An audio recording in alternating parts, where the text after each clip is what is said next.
Sooners taking dead aim at another national title. They, of course, have already wrapped up the South regardless of what happens here. So in 2 weeks, they will play the North winner for the Big 12 championship. Texas Tech and Oklahoma coming up next. Head coach of the Texas Tech Red Raiders. All right, coach, we know you can put points on the board. How do you keep them from putting points on the board? Just make routine plays. Good luck, coach. Thanks. Texas Tech won the toss, and they will defer. So it means that Coach Bob Stoops and the #1 team in the nation, the Oklahoma Sooners, will receive and have the first serve. And we have got one NCAA leader after another. Oklahoma 3 team leaders there, pass, total defense, scoring offense, and of course 2 individual. Texas Tech with 2 team and a couple of individuals down there, Simmons and Henderson. Referee today is a veteran of Big 12, John Laurie. He's a good one, and his umpire is Steve Story. And the weather issue today will be the wind. As you look at it, it is blowing briskly from right to left. And that gives you an idea. We're here in West Texas, folks. That's just a gentle summer breeze down here, 25 miles an hour. The flag flapping up there in the breeze. Ball on the tee is Keith Toogood, the redshirt freshman. Played high school football at Dallas Christian, and we are underway in Lubbock. And with the breeze at his back, it's out of the end zone and coming out on the 20-yard line. Jason White, the leader in the battle for the Heisman Trophy, according to all those straw polls, and the nation's #1 quarterback as far as pass efficiency rating is concerned. 36 touchdowns and only 6 INTs as he brings the offense out. Bob Stoops told us yesterday that he can put more offense in with this quarterback than he could in the last 2 years. He really understands the whole package. And they come out and put Jason under center here, moving into the wind, and that will dictate the offensive game plan. Quick drop. Jason scrambling off to the left and got about a yard before he was brought down. Let's take a look now at our SBC starting lineups. Now, this offensive line's a good one, but there's that one number that Texas Tech really was paying attention to. 5 sacks they gave up. Ronaldo works. Expected to see some time here in the backfield along with Kewan Jones, number 47 and number 20, and a Lou Groza finalist. That's the honor for Trey DiCarlo, their kicking specialist, and it will be 2nd and long as that Red Raider defense looked tough there on first down. 4 down linemen. You see the 4-3 look defensively against OU with 4 receivers out wide. White's in trouble, and he is sacked. There is sack number 1. Back at the 11-yard line, he is taken down, and Adele Duckett, his 13th sack of the season. It's a blitz right here. John Salty also comes right through the middle. Watch number 5. Runs right through the block. He's in on it, and then Duckett turns right over to him right from the start. Texas Tech has blitzed on 1st and 2nd down. Ronaldo works, number 47, an excellent receiver, alongside Jason White. Mark Clayton, the go-to wideout, number 9, comes through the formation.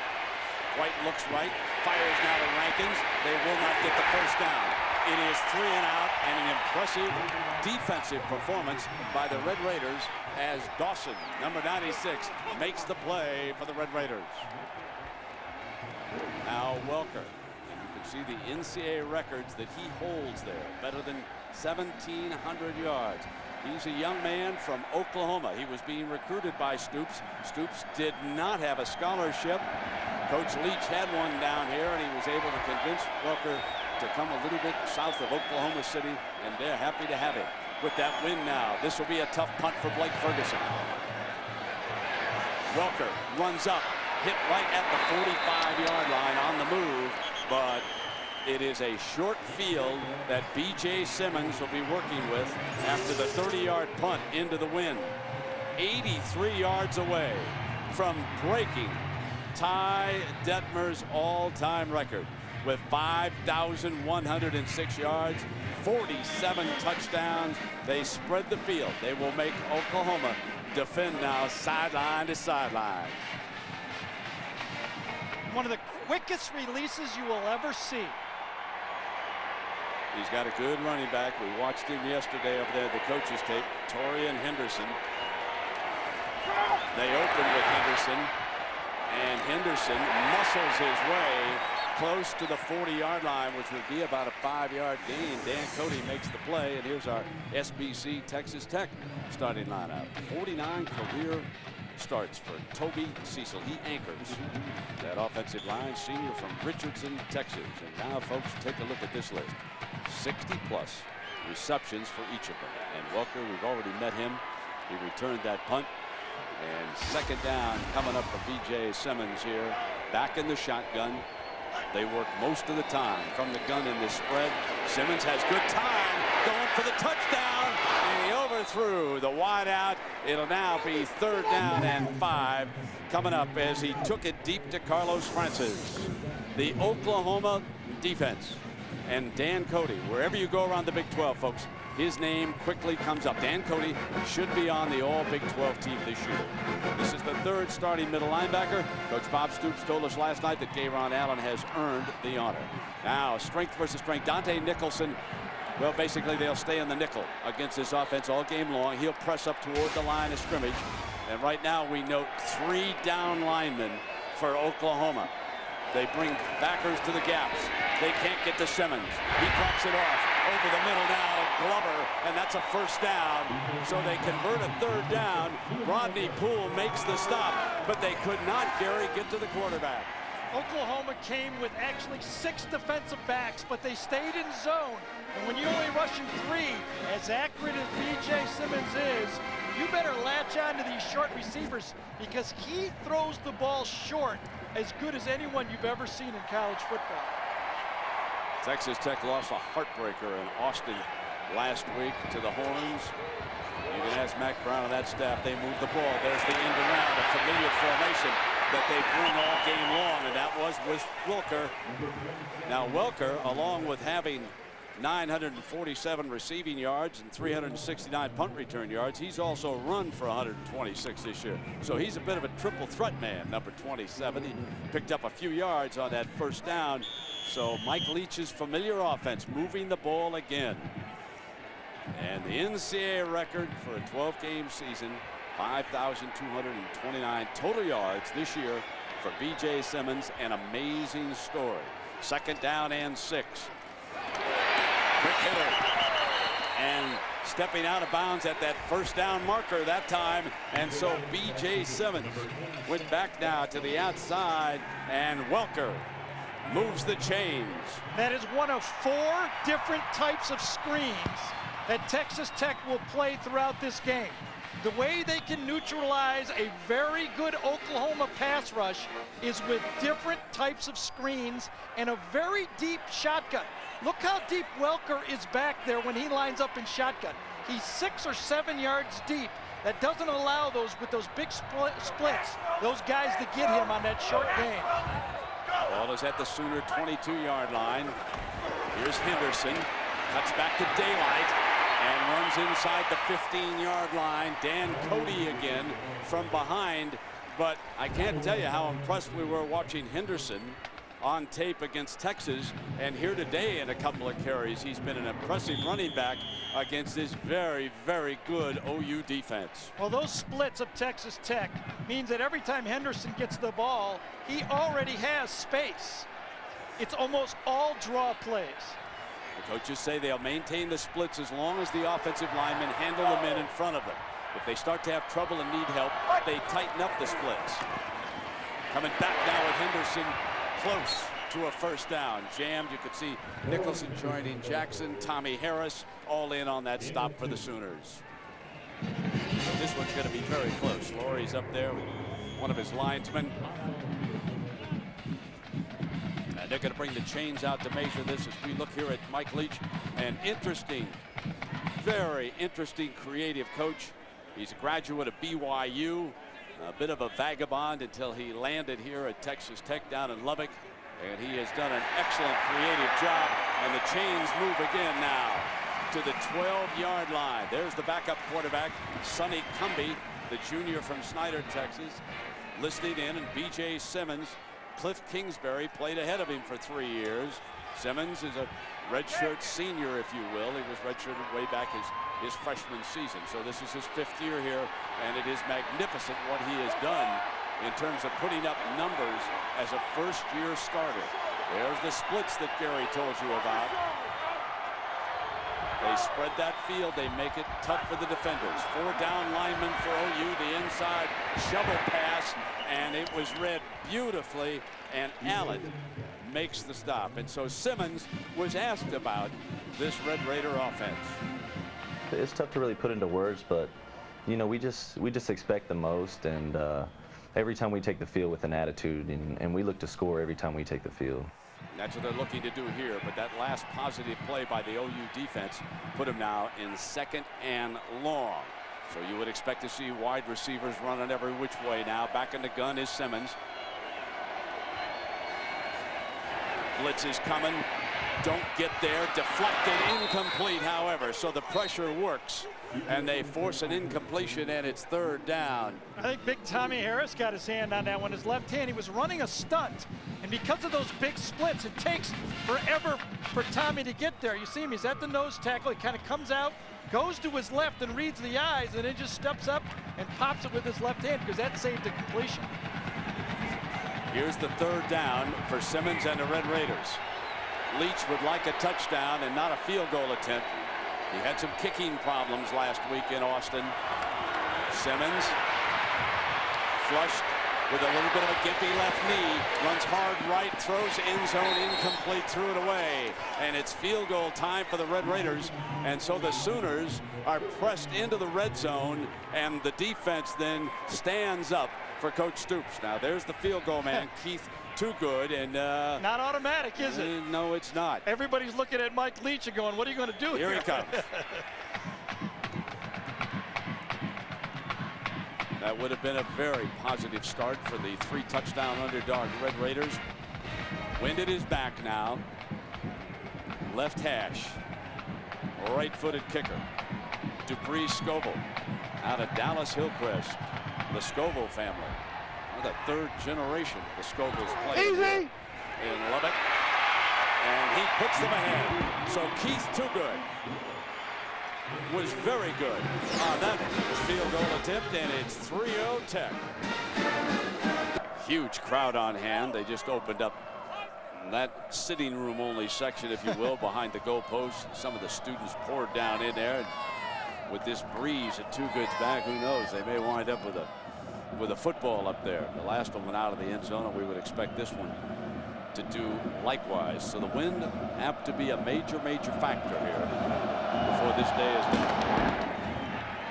So it'll be coming out the 20-yard line. Gives us a chance to take a look at the BCS presented by Allstate. Well, Buckeyes scratch him out. Go down to number 8. Not a good week for the computers, folks. They were touting those 2. They had one of those computers at TCU up to 3rd. So the battle now, USC and LSU for that vaunted 2 spot. Of course, Oklahoma has to take care of business right here. They are number 1 clearly. I really feel that the wind affects Oklahoma's passing game more than Texas Tech. Texas Tech likes to throw short. Oklahoma likes to throw those corner deep routes. Go back in the eye. They will run Jones for about a yard, and Patrice Mwamba. There's a name. There's a mouthful for you, making a stop for the Red Raiders, and he does it. And let's check in with Jack. Gary, you're absolutely right. I talked to Chuck Long before the game, talking about how the wind was going to affect them. He said, Jack, when the wind is at our backs, it won't affect us at all. But boy, going into the wind, he said, we're going to have to cut back on a lot of our long passes. Strikes me that they'll start to look a little bit like maybe Texas Tech. They'll try to, yep. Now, the last series, in their first series, was 3 and out. Now, in a foot race, firing to Rankins and picking up a good 7 yards before Jabari Smith, the junior corner, wraps him out. Now the Texas Tech D, and he's already had now, you can change that school record to 13.5 sacks because Duckett had one in the first series of this game. And of course, Brock Stratton, the freshman, he lines up the defense, and with the young defense, sometimes they'll get in the wrong spots, and coaches are very concerned. And Ryan Aycock, playing his last game at home leads the team in tackles and 6 interceptions. Here's another third down. 3rd and 3. Unusual to see this Sooner offense bogged down against anybody. Kept it moving. 40-yard line. 45. Breaking free. Clayton spins inside the 30-yard line. Mark Clayton, who came into the season sort of a forgotten wideout in the Big 12 with Woods and Williams and all the other great ones, is now playing just as well, if not better than any of them. Right out of the bunch, as Jack said, OU trying to be like Texas Tech. That little short passing game. And remember, OU must have it in their playbook because it came from Mike Leach when he used to be the coordinator. Boy, what a guy after the catch Mark Clayton is. Terrific athlete, as you can see, and after the 45-yard gain inside the 30, and here's Works, slips 1 tackle, but not the second. And we check in for the first time today with John Saunders back in New York. John, you can't give me enough highlights on those 2 games, good buddy. They battle for number 2 now. We're looking at number 1 right here with Oklahoma, and talking about great wide receivers. Mike Williams at USC, as good as anybody. High, incomplete. Had a step and couldn't get it.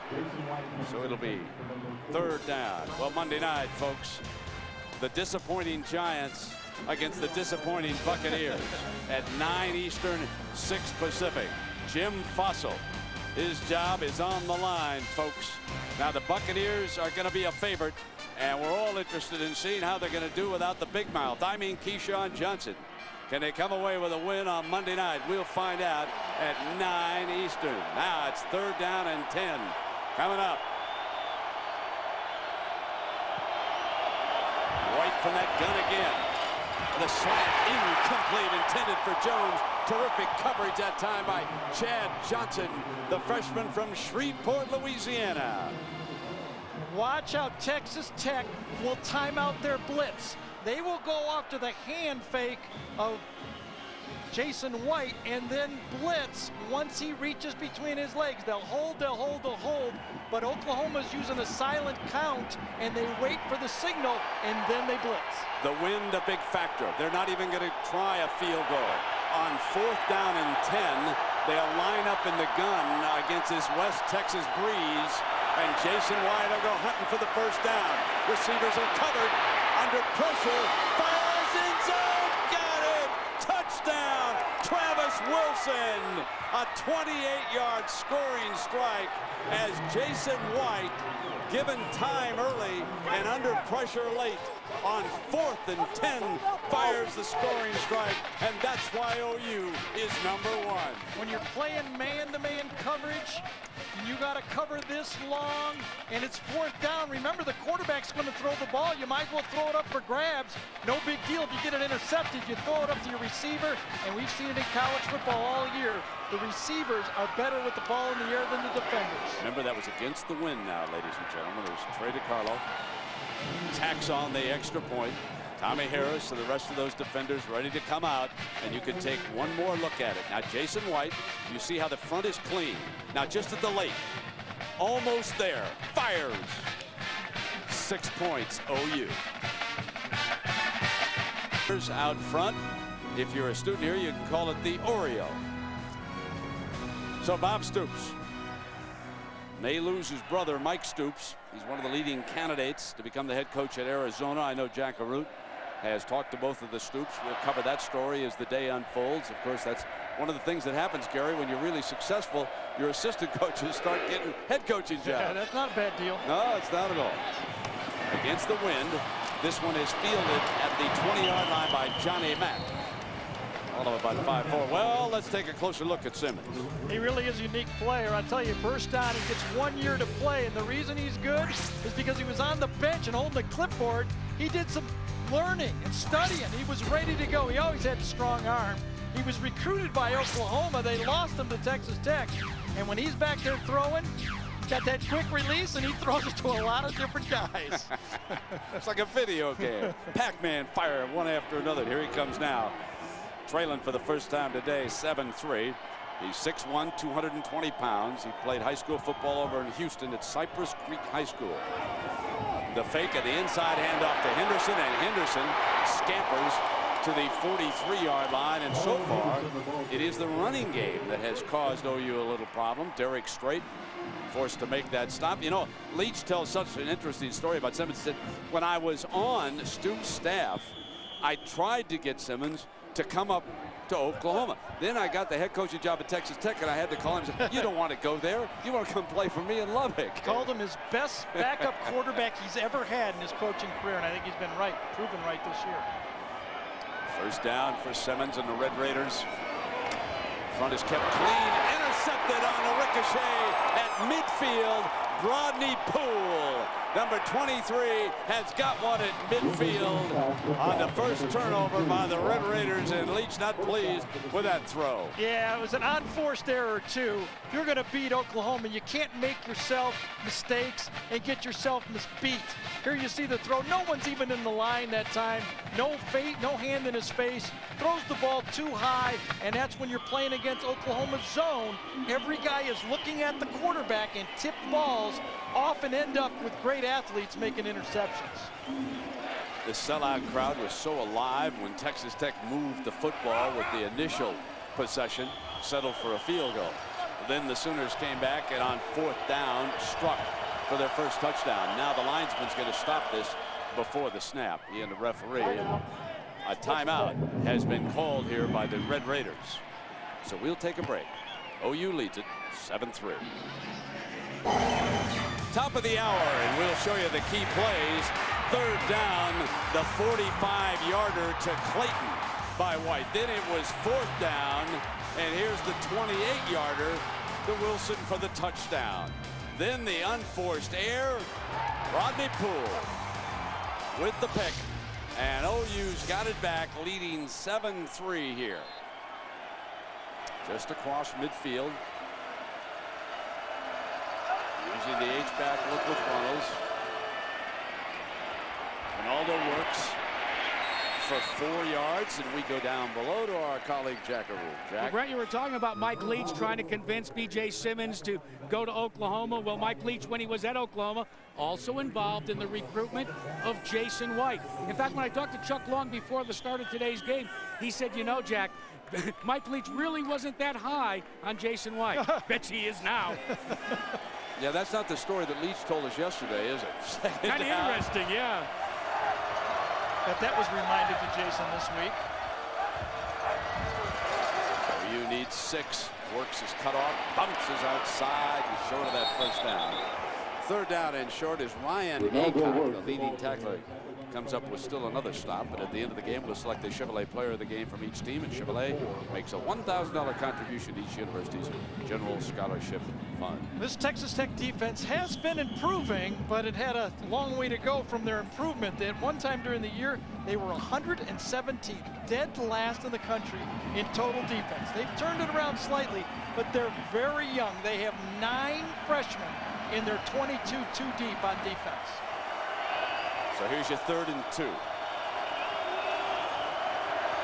Looking for the yellow line in the first down, and White's going to fire for it. Got it easy. Donley into the red zone, muscling, still going to the 5-yard line. Lance Donley on that 3rd down play for 36 yards, Gary. Well, Vincent Meeks, who unfortunately was the guy who got beat against Texas, right here is the guy who has man-to-man on the tight end right in front of him. He thinks it's a run. He runs right by him right there. Now he can't even find him. Look at Vincent, a sophomore, got lost in the coverage, and that's one of the fears that Tech had coming into this game. Remember, we put it up in the lineup, Brent. Just line up right and do the little things. Aycock, the leading tackler, will have to come off for a play. Shaken up. So after receiving medical. Oh, it looks like a groin. That is a groin. Yeah, that's the groin. No question. Born right here in Lubbock. 6 uncles played college football. How about that? Yeah, and his brother's on the team. Yep. What a football family. Watch out, I back out of here. Now Aycock had a grip, and you can see as he falls away, something was happening. He let go, didn't he? Yeah, absolutely. And well, that's bad they can news. ill afford to lose him. They've got the converted running back there at the safety, and Got a little lost at the end of that Texas game and here early, and so a real problem for the Red Raiders back there on defense as Jones carries to the 2-yard line. You know, when you watch the Red Raiders and there was a penalty. Yeah, I think it's going to be an unnecessary roughness against Oklahoma, it looked like. Maybe that's both. the average time of one of their games because they throw the ball and there's so many incompletion. 3 hours and 37 minutes. So dead ball, personal foul against the offense. 15 yards, second down. I think it was Brandon Jones. Was it? Yes, Brandon Jones was the one. It was way away from the play. Throws him down, stands there, and then the shove late. That's the one. Referees would have let him go without that last shove right there.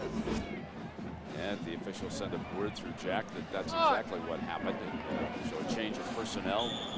Second down and goal from the 18, maybe 17-yard line is the official number on this. As you see our sellout crowd here in Lubbock, Texas on a breezy day. The wind blowing directly into the Sooners' faces here. They've already scored once going into the wind.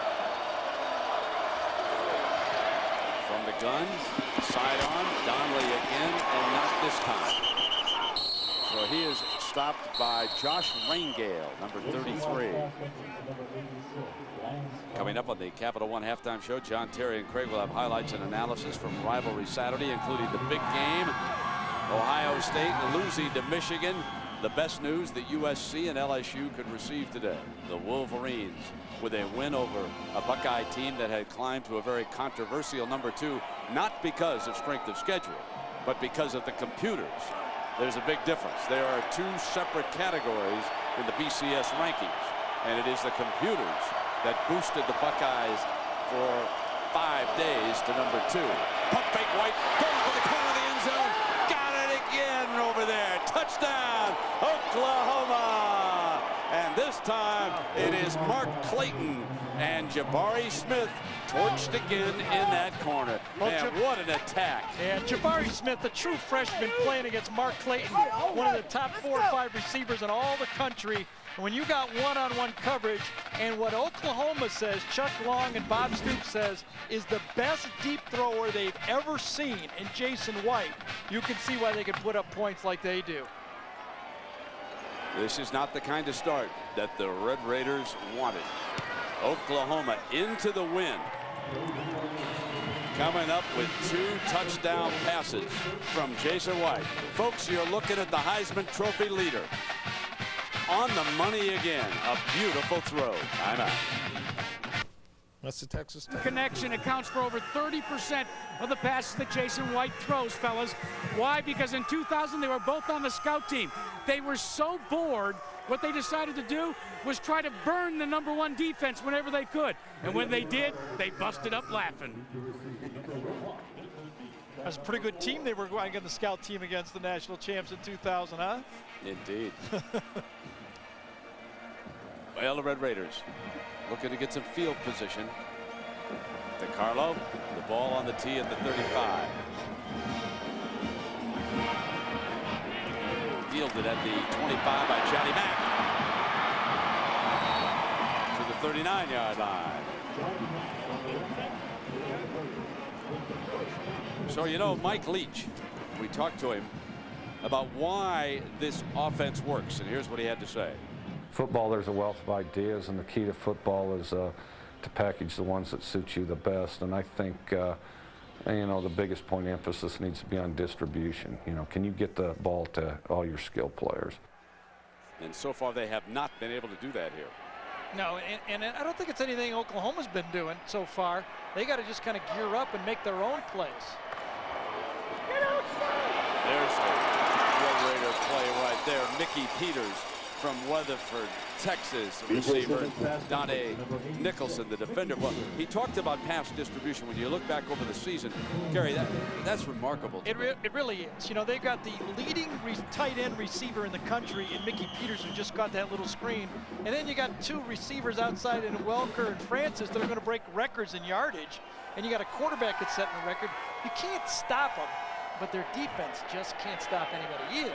Yeah, and they've stopped themselves offensively. And there's an incomplete. Gary, let me ask you about this. When you were a quarterback, the wind, does it ever make a ball sail when it's behind you? I think it's much deeper to throw the ball deep with the wind behind you than it is You say it's tougher? wind. Yeah, oh yes, a normal wind like this. This isn't a overly tough wind to throw in. But the short passes, I don't think it's any factor. No factor at all. But if he tries to go deep, it could sail. It could sail, and I think that one did just then. It did. 2nd and 10. BJ back in the shotgun.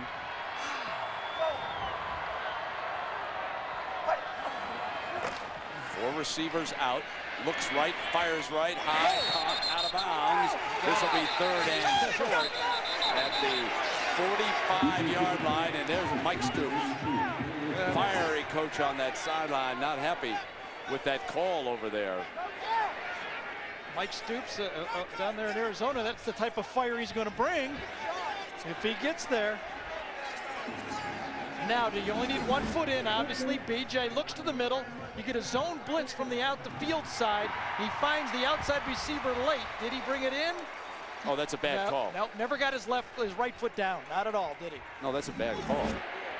Oh, I don't blame Mike on that. That was a simple call. The head linesman was looking right at it, and well, it can happen. 3rd down and 2 now.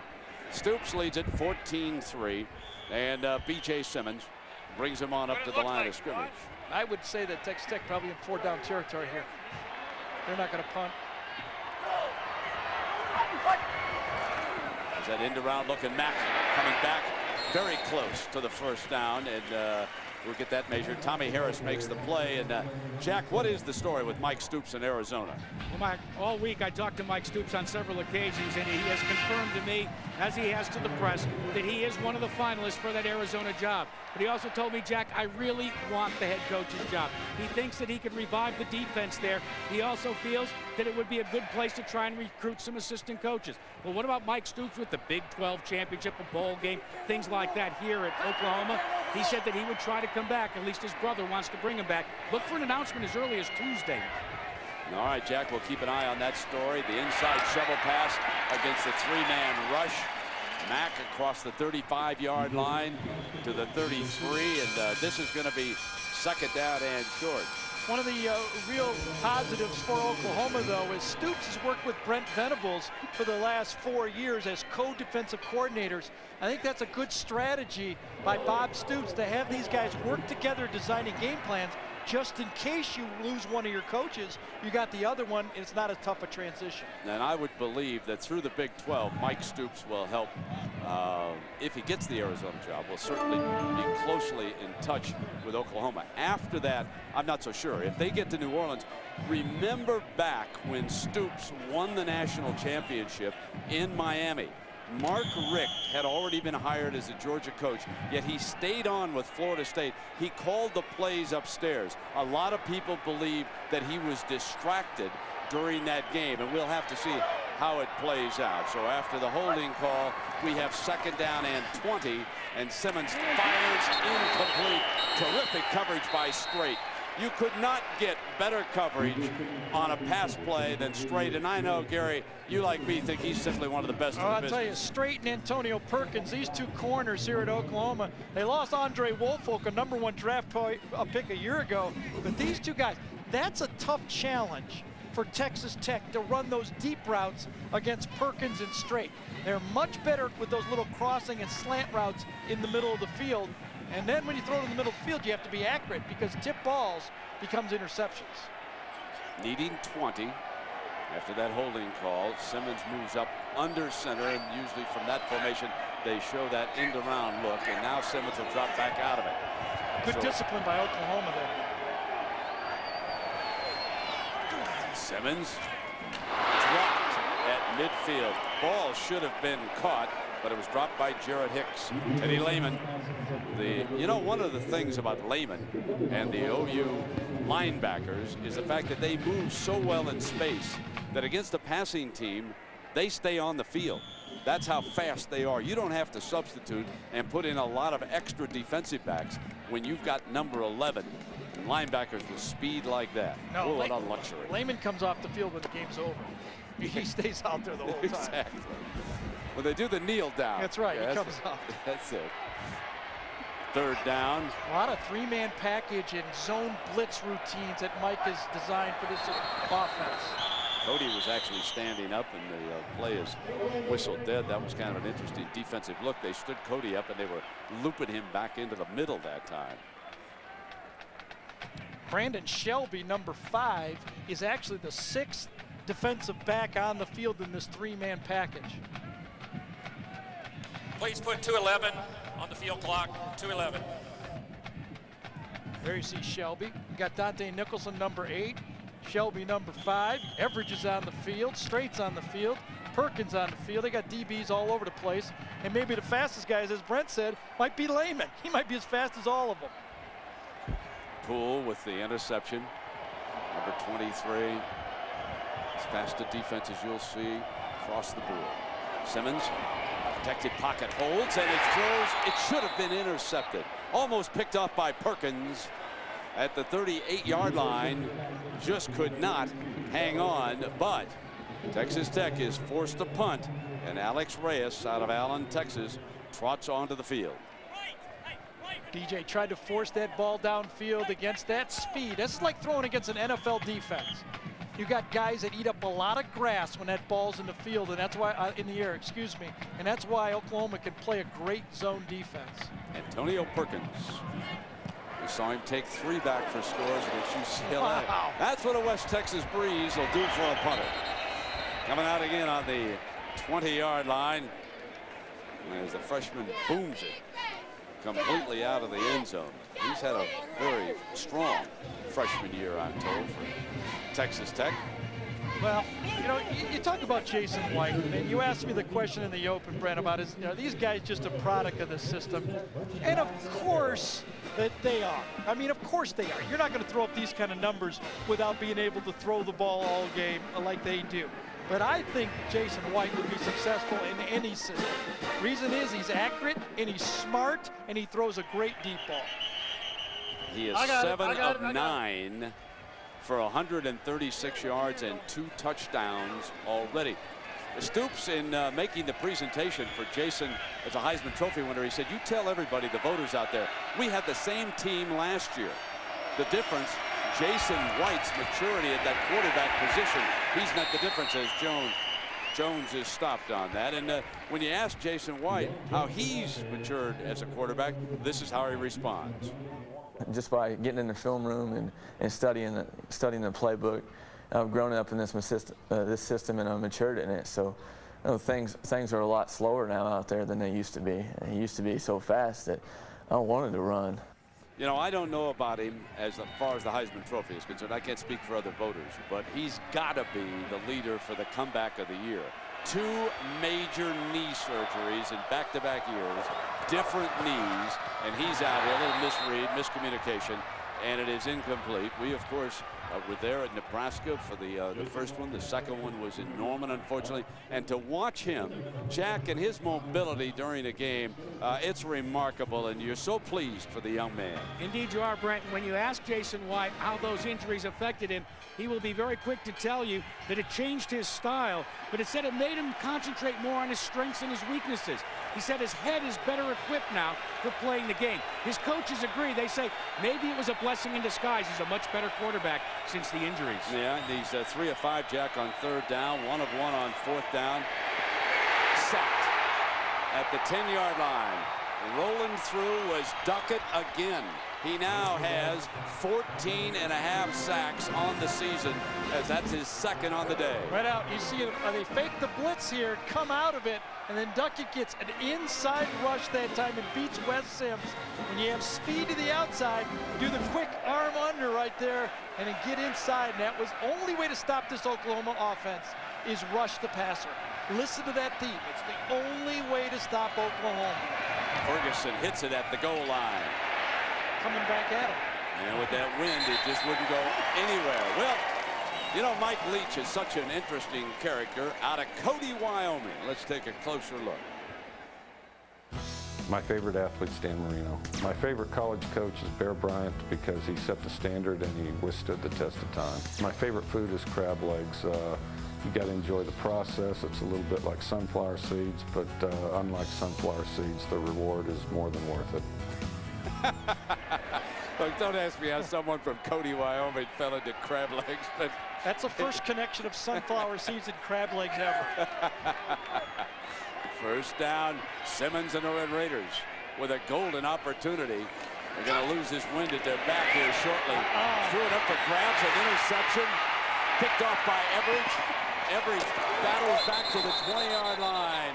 Now, the pressure that time came from Big Dan Cody, and that allowed Brandon Everidge to make the interception. Gary, I didn't think he should have thrown the ball like No, this. it was a zone blitz package that Oklahoma used. This should be no surprise.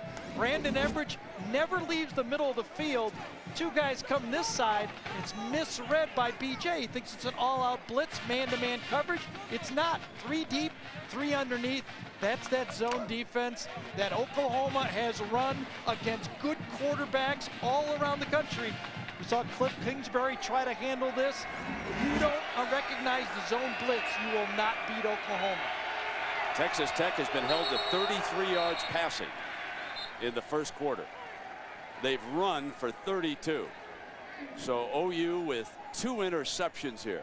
They have forced 2 turnovers. False start offense. 5 yards, still first down.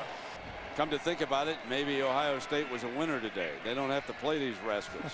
It's not going to be easy for anybody, folks. This is one hellacious football team. Well, the competition's going to step up in the next 2. Now, Kansas State, they'll be ready for that Big 12 championship if they get there. Or Missouri, Brad Smith. Although they dominated Brad this year, unlike a couple seasons ago, they're running to daylight. And Jones gets him back into makeable territory before John Saldi brings him down. He came across the 25-yard line. So we run out the final ticks of the clock here in the opening quarter. And now OU gets the wind at their back as if they need it after this message and a word from our ABC station.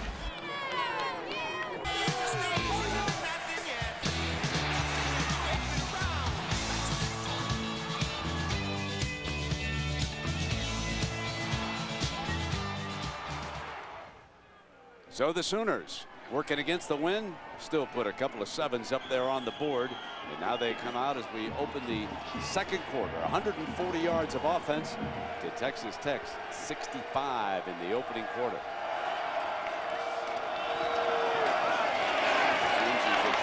Gary, as we watch Oklahoma, the question comes to my mind, and we hear that USC's up a couple touchdowns, but what kind of a team could press this Oklahoma team? Well, I know Mike Leach talks about distribution and that being important. I think absolute balance must be important. You must be able to run the ball at this Oklahoma defense and be able to spread it out with 3 wide receivers. A team like Michigan or USC, I think, would give them a big problem. Kansas State might, with a unique player in Al Roberson, a guy who can do a lot of different things. Gary lobbying for Michigan to move up. Third down and 2 from the gun. Picks up the first down, and Clinton drops it. And it's stripped. The Red Raiders have got the ball at midfield on the turnover. Well, good for Vincent Meeks. He kind of got one back. Remember, the safety was in the wrong spot on the pass before. This time, he kind of reaches back on Clayton and gets one back for Texas Tech. And Raingale, I believe, recovered it for the Red Raiders. Just a simple little slant pay. You can see Texas Tech is coming with the blitz. It's one-on-one. Meeks is out there and from behind. And that's when most of the fumbles happen. Someone from behind rakes that ball, and Texas Tech stays in football game. And they're working with a short field again. Raingale, number 33, came up with the first Red Raider turnover of this game. Simmons has thrown a couple of picks. Yeah, BJ has settled down. I mean, there's nothing new that they're doing here.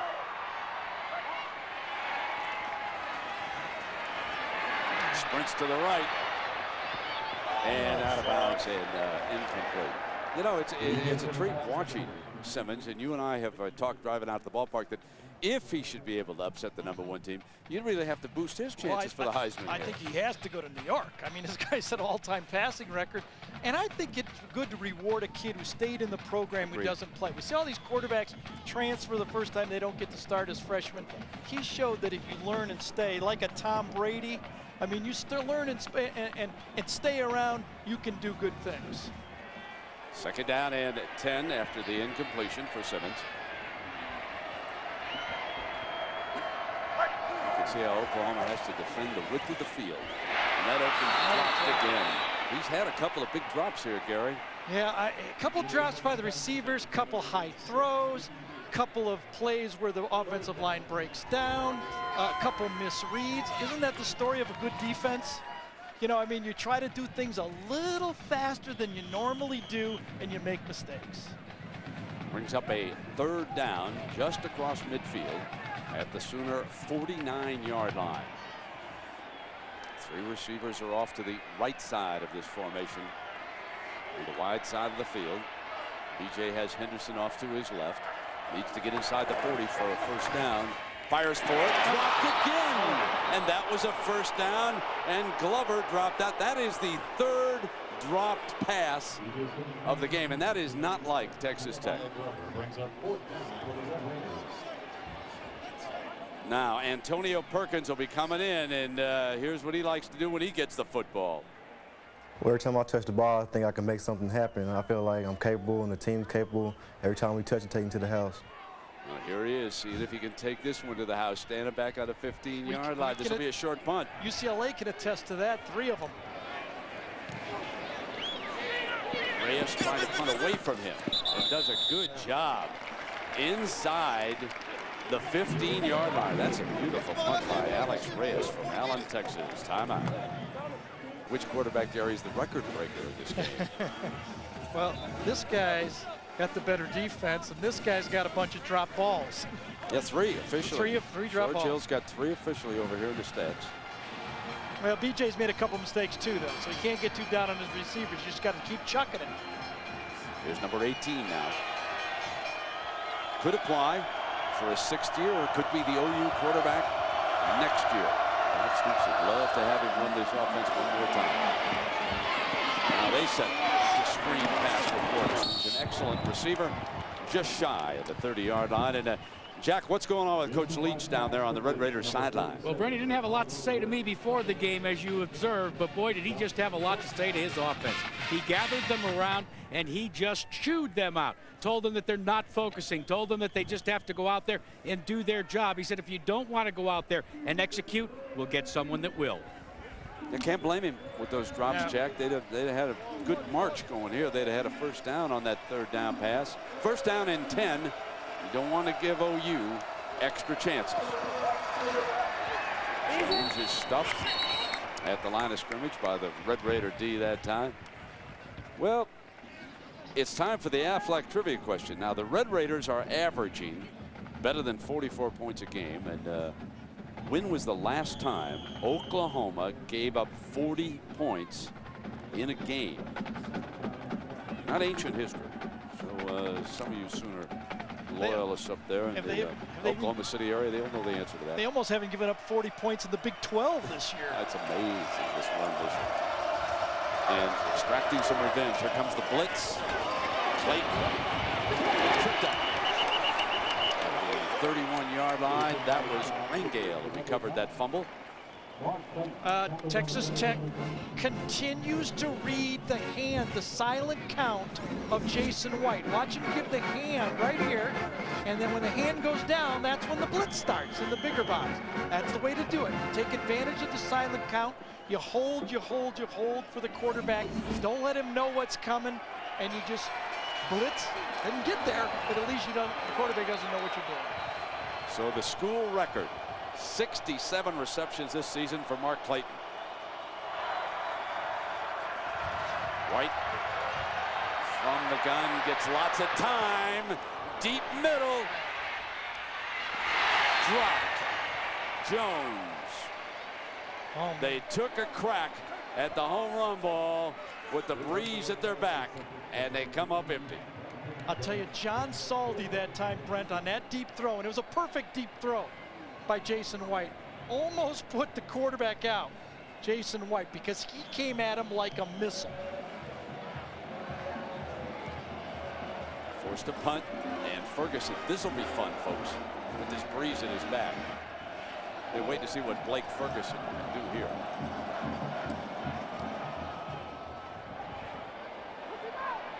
Good coverage on this punt. Welker slipping, sliding, and down at the 15-yard line as James Moses, a tight end, makes a good stop. Remember, we talked about Salty going at him. Here comes a missile in from the left side and just slips by him. Airborne timeout. Man, last night it was Friday Night Lights, folks. You should have seen all across the flatlands of West Texas high school football. The playoffs, they lit up the skies down here in Texas, and man, what great high school football they play down here. There's that flanker screen for the Red Raiders, and Welker 8 or 9 yards on that play before Allen makes a tough stop, number 48. Good looking range for that linebacker right there. Now, Gary mentioned it. So quickly, Dr. Graphics gets it ready. Now look at this. This is what they're averaging. Gary, look at that. Wow, look at these. They haven't given up a touchdown in the last 3 games right there. And, you know, they have played against, there's a lot of offense in this conference. Maybe not a lot of defense against these guys. Oklahoma, far and away, the class of this conference. Put up 65 on Texas, didn't they? Yes, they did. Easy, easy. First down with Henderson, the ball carrier that time. And Allen again making a stop. And the Pacific Life game summary focuses in on this Oklahoma defense. Well, great coverage. You better do things right when you're going against this defense, because they are fast, they react to the ball, and they have playmakers on defense. We haven't even seen a lot of their defensive line because this style offense throws it so quick, you really don't get to call those guys' names out a lot. Yeah, in fact, he hasn't been sacked yet, and he escaped punishment that time. Gippy, knee and all, slides for the first down. B.J. Simmons puts a charge in the offense that time. 13 yards, and he must have been a pretty good runner before that injury. Yeah, we're seeing about 50%. Here's the blitz that's been used all day. They run the zone blitz. They go 3 deep behind it. This time they whiff on him. 5 guys blitz. They drop to Cody, the defensive end of the flat, and that's why you get all that space up there. And BJ is doing it maybe 70% with that knee. He's starting to find his fastball, though, hitting the guys in the numbers. They got to start catching. Yeah, it's just a question of hanging on here. There they did, going down to a knee is Glover. Makes the catch just short of midfield at about the 48-yard line, and Leach has to be a little bit pleased with this drive so far, Jack. Well, Brent, absolutely. And you know, when they say that B.J. Simmons is a product of Mike Leach's system, don't tell Bob Stoops that, because Bob Stoops says this is a kid that's a true athlete. In fact, he said, hey, guys, if it was a product of the system, all Mike Leach would have to do, go to the local convenience store and go to the Slurpee counter and find the next quarterback for Texas Tech. When do you see Texas Tech in the second quarter with more rushing yards than passing yards? And showing the end around, but there is a whistle. Welker was going to that far side. And so alertness by Miss Sun Devil down there, who noticed that on the statistics with 9:59 to go in the half. That is it's amazing. That's definitely the leading candidate for out of whack stat. We got an early out of whack leader, folks. If Texas Tech rushes for more yards today than they pass for, you got a scoop. I can safely say they will not win the game if that holds up. Trailing at 14-3. They're averaging over 100 yards rushing this year. When Leach came here, they averaged 66 the first year, 81 the next year, 99 last year, and 109 this year. So they're learning how to run the ball in this system. After the penalty, 2nd and 9. Fake to Welker.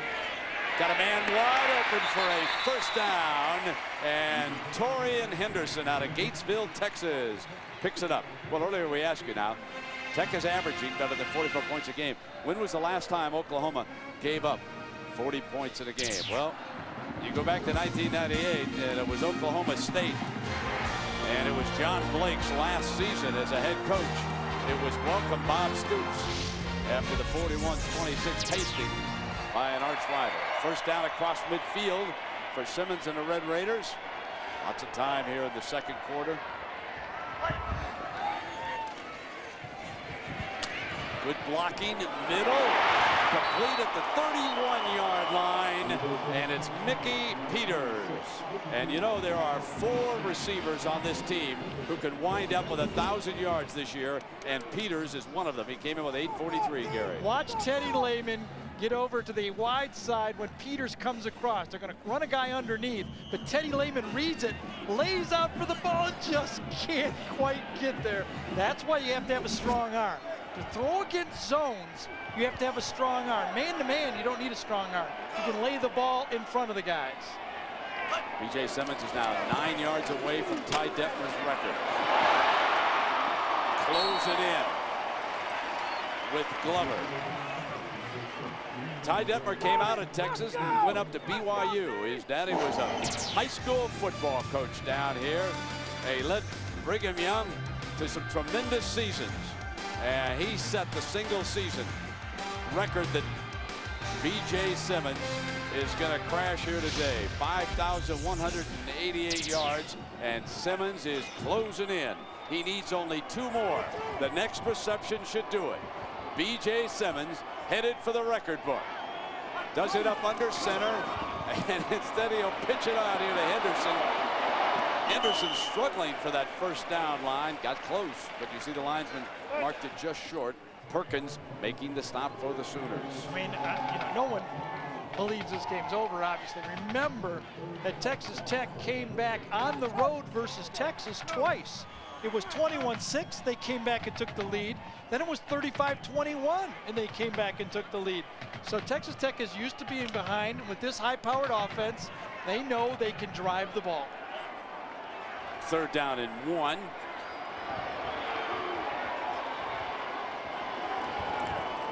Simmons hands to Henderson for the first down into the red zone. Torian Henderson, 5'9" sophomore. Well, the Capital One halftime show will be coming up. John, Terry, Craig, they'll get a chance to pick their top 2 for about the 18th time this season. Those rascals keep changing who we're going to have. It's funny, Oklahoma stays up there with all their picks. 1st and 10. Glad they're not charting me. Back.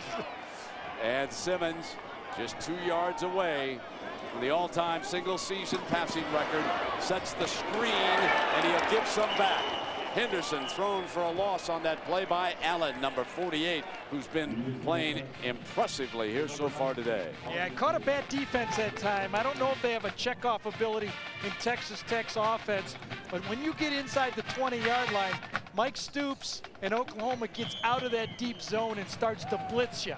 Very surprised they went to that slow screen to the running back against that defense, because that gets eaten up with those linebackers jumping on the number 3 receiver, Henderson. So Ty Detmer just picked up 11. And now BJ needs 11 to break the record. Got it. There's the record inside the 15-yard line. B.J. Simmons to Nehemiah Glover, the all-time single-season passing yardage record, unless he gives it back. I'll tell you, the guy can throw the ball. There's no doubt. I mean, I know this is a quarterback-friendly offense. Kingsbury did it, but he puts it on the numbers. There is Mrs. Simmons. So pleased with the performance of her son here. The brothers watching. Another B.J. completion. This would be big if he could drive into a touchdown. Trailing the top-ranked team in the country 14-3. 3rd down. Fires complete. That's a first down inside the 9-yard line. Derek Strait defending, but he put it into Glover's hands again. One of the little hidden qualities that you teach to a quarterback on a slant pass is to throw the ball to the back shoulder. Watch how this ball is thrown. If you see this guy bite, you throw it to the back shoulder. The receiver and the quarterback read it together. That's where this offense gets to be like the wishbone. You run it over and over and over and over again, and you see every possible look. We get word that USC is up 24-0 on UCLA. Simmons rolls to the right. Fires complete and out of bounds at the 6-yard line. That's Peters. And the singular wireless poll question. What's the best rivalry of the games today? Which one do you like the best? Michigan, Ohio State, Auburn, Alabama, Harvard, Yale, USC, UCLA, California, Stanford. Or you can vote none of the above. I voted for Montana, Montana State. I mean, what the heck they're playing today. And anyway, log on to ESPN.com, search singular, and make your vote, and we'll have an update on that a little bit later. 2nd and goal. The Red Raiders trying to make a stand here. Texas Tech was very successful with the draw against Texas. Yes, they were. Henderson ran it in. This time they'll throw the screen. Touchdown!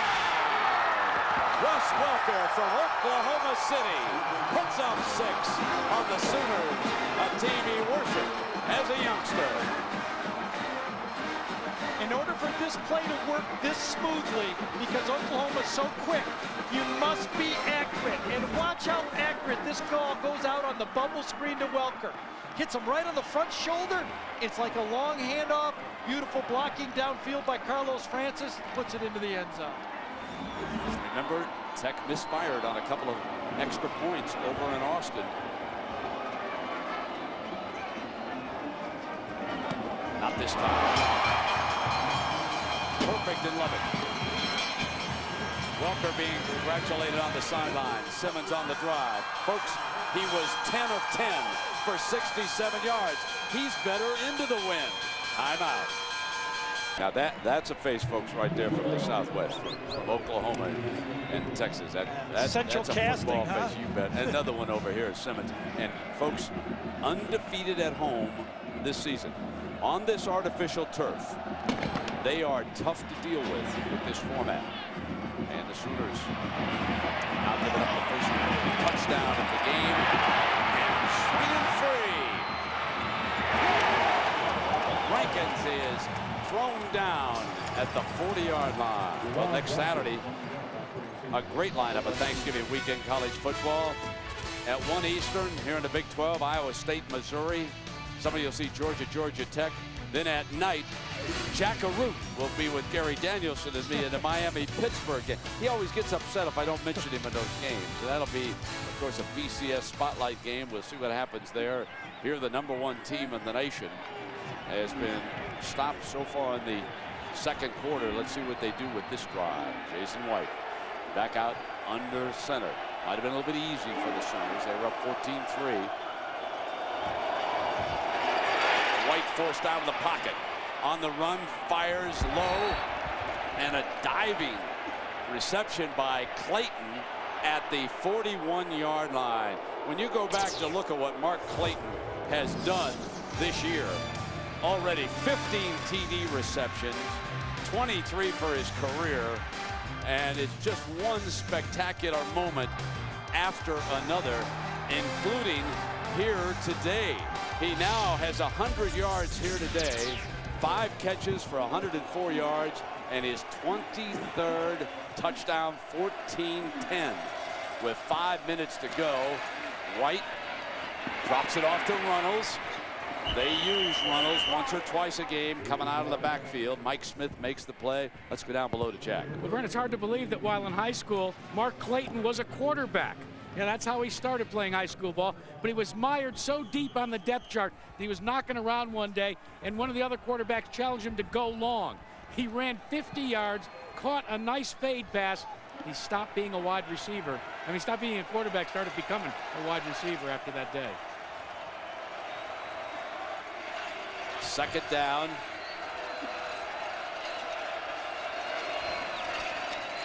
And Wilkes is thrown for a 3-yard loss. McGinnis up to make the stop. Let's take a look, Gary, at our cheap rushing playbook. Well, this is the play they tried to run Oklahoma, but the next play you just saw stopped it. Same play. Put the guy in motion, pull the backside guard, everybody reach, and pop right through the defense. Watch it. When Oklahoma blocks it well, big crease. Texas said, not last time. They stuffed it.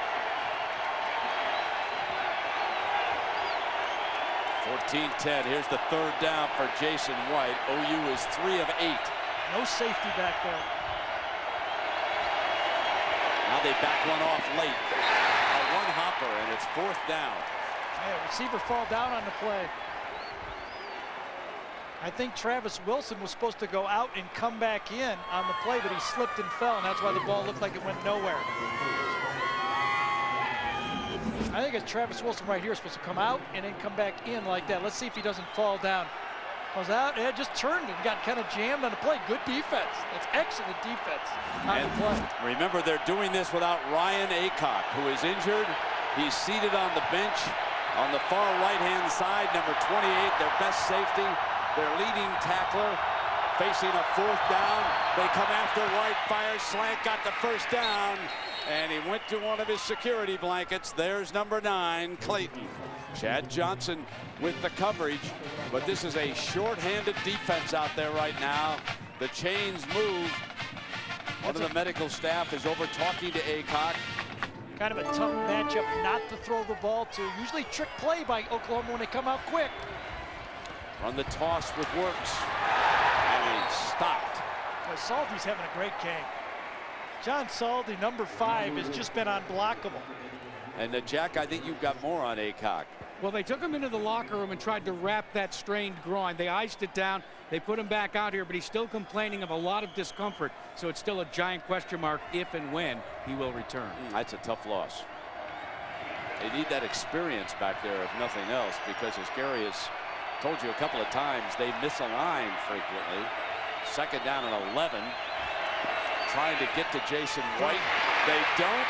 And as a result, Oklahoma has another touchdown. This is Jones, Brandon Jones, for 27 yards. Man, they miss Aycock, Gary. Well, the strategy of the defense has been to go after Jason White, but if you don't get him, and this is what the shotgun gives you if you're a quarterback. If they come at you, you set up quickly and throw the quick slant. If there's any little bit of a problem, and that time it was Josh Rangel that kind of overran the slant, and all of a sudden you just trot into the end zone.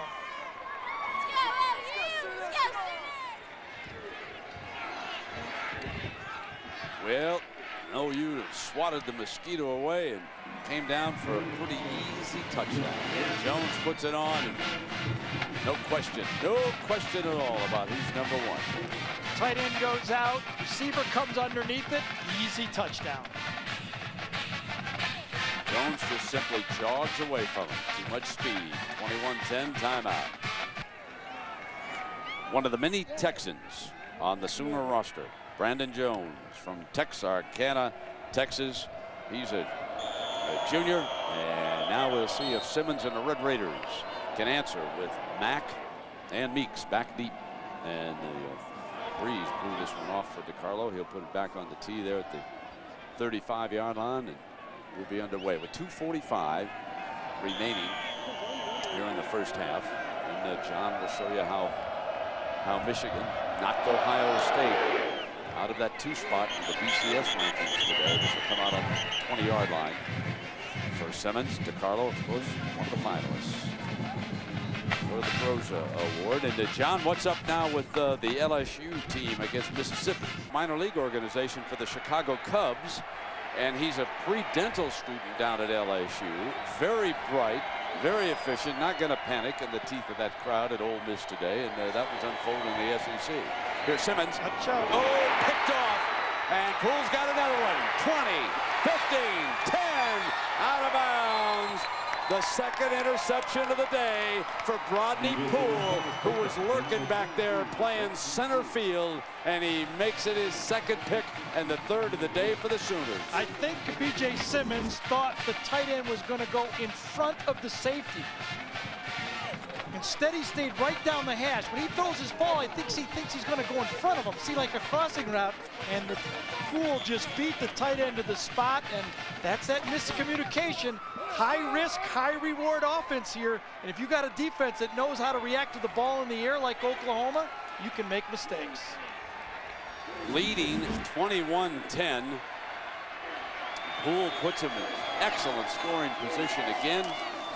From the I formation to the right flat, Runnels cut off, battles, and he's short of the end zone. Well, that was a nice redirect by Jason White that time, Brent. He wanted to go in the corner of the end zone, and at the last second, he threw the ball out to the flat.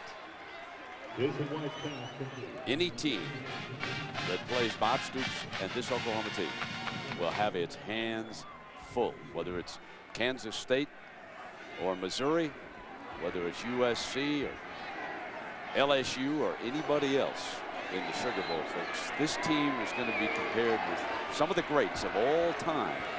If they get through that Nokia Sugar Bowl, we'll be talking about this team versus some of those great USC teams of the past and Buckeye teams coached by Woody Hayes. The Sooners have called a timeout. And, you know, down here in Lubbock, they've got such great fans down here, and we thought we would pick out this week's super fan. Terry Fuller graduated in '77. He bought himself an old bus, not just any bus, folks. That's about $500,000 for that one. Hasn't missed a football or a basketball game in a couple of years here. Next stop, he may leave at halftime. He's got to go up to New York because Bob Knight and the Red Raiders are going to the semifinals of the NIT, and there's our super fan of the week, Mr. Fuller over there, sitting in the stands and not too pleased right now. And we get word from the Coliseum, USC 30, UCLA 2, leaving no doubt. Folks, didn't the computers lose credibility this week? Can you imagine one of those rascals had TCU ranked 3rd and another one dropped USC from 2nd behind the Buckeyes after they were so efficient against Arizona? Oh my, what's wrong with the humans voting for the best teams to play? They like these Sooners. Nothing wrong with that, huh? 2nd down and goal now. 21-10 OU. From the 2-yard line, Jones, the running back. He'll try to power in, and he does, just like that. Really interesting how you have to play Oklahoma. You really can't gamble on offense because they'll eat up a lot of grass with the ball in the air and get you turnovers. But you can't sit back because Oklahoma's offense is scoring points every time they get the ball. You're really in a pickle when you play these guys.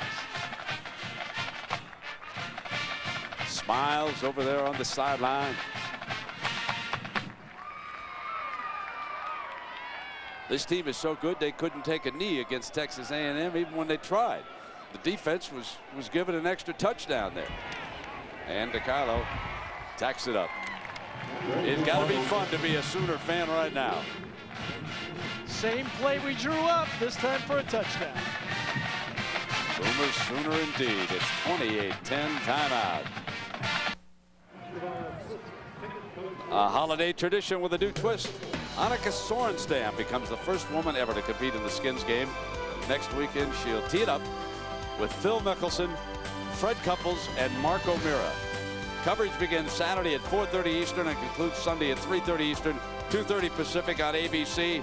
My golf expert is Gary Danielson. How will Annika do in the Skins game? What tees is she playing from? That's not fair now. Yes. 552 points for the Sooners this season, a school record. And they're not finished. No, they're not finished. I'll tell you that right now. What a wonderfully put together team. What a confident team. Coaching staff that just goes out and kind of gets their team ready to play. Very intense, disciplined. They got it all right now. They really do. Yeah, we can't overemphasize the talent of this coaching staff. So this is the pick which led to the touchdown. There have been 3 Red Raider turnovers. Poole with 2 interceptions leading the way. Just past the top of the hour, we're in Lubbock, Texas. Nice afternoon, just a gentle West Texas breeze for about 25 miles an hour. Hasn't impacted the #1 team in the nation at all. They lead it 28-10. Simmons wants the middle again and got another one picked off on a ricochet. Gavin Allen, the middle linebacker, he went back to the same well and came up empty. It was almost an identical play. Sure did. Teddy Lehman, though, you remember when he came across the field last time and just didn't get there? diving. This time, he gets there. And you can see a little bit of hard-headedness from B.J. Simmons and Mike Leach saying, if you run the play right, it will work. But it's Teddy Lehman, number 11, is just off screen over here. It's going to get his hand on it. Reads the quarterback's eyes. There's the tight end coming across. Now watch number 11 come and get it. Out of the screen, out of the screen. Look at that speed. Wasn't even in the TV screen. Comes across, doesn't catch it. But the middle linebacker, the third middle linebacker, Allen, that Oklahoma's played, gets the kick. What a set of hands for a linebacker. Looked like a shortstop, and White goes for it all. Incomplete. Good coverage. Second down, it went to the end zone. Vincent Meeks, the sophomore free safety, came as a running back. He's out of Rockwell, Texas, back with the coverage, and it's second down and 10. And the Oklahoma, like a lot of well-coached, good football teams, after the turnover, they go for that deep strike right away. Mike Leach's team is under fire here, trailing 28-10. A minute 20 left. Yeah. Jason White, 3 touchdowns so far in this game. Just drops this one off to Woods. Woods has the sideline, and he is to the 11-yard line. Mike Smith makes a stop for the Red Raiders, and this defense under pressure again because of these turnovers. 4 turnovers by the Tech offense here in the first half. They probably haven't gotten over that tough loss in Austin, and then they looked up and guess who's in town. Right. Can you imagine the two? No one in the country has played 2 tougher teams the last 2 games in Texas Tech.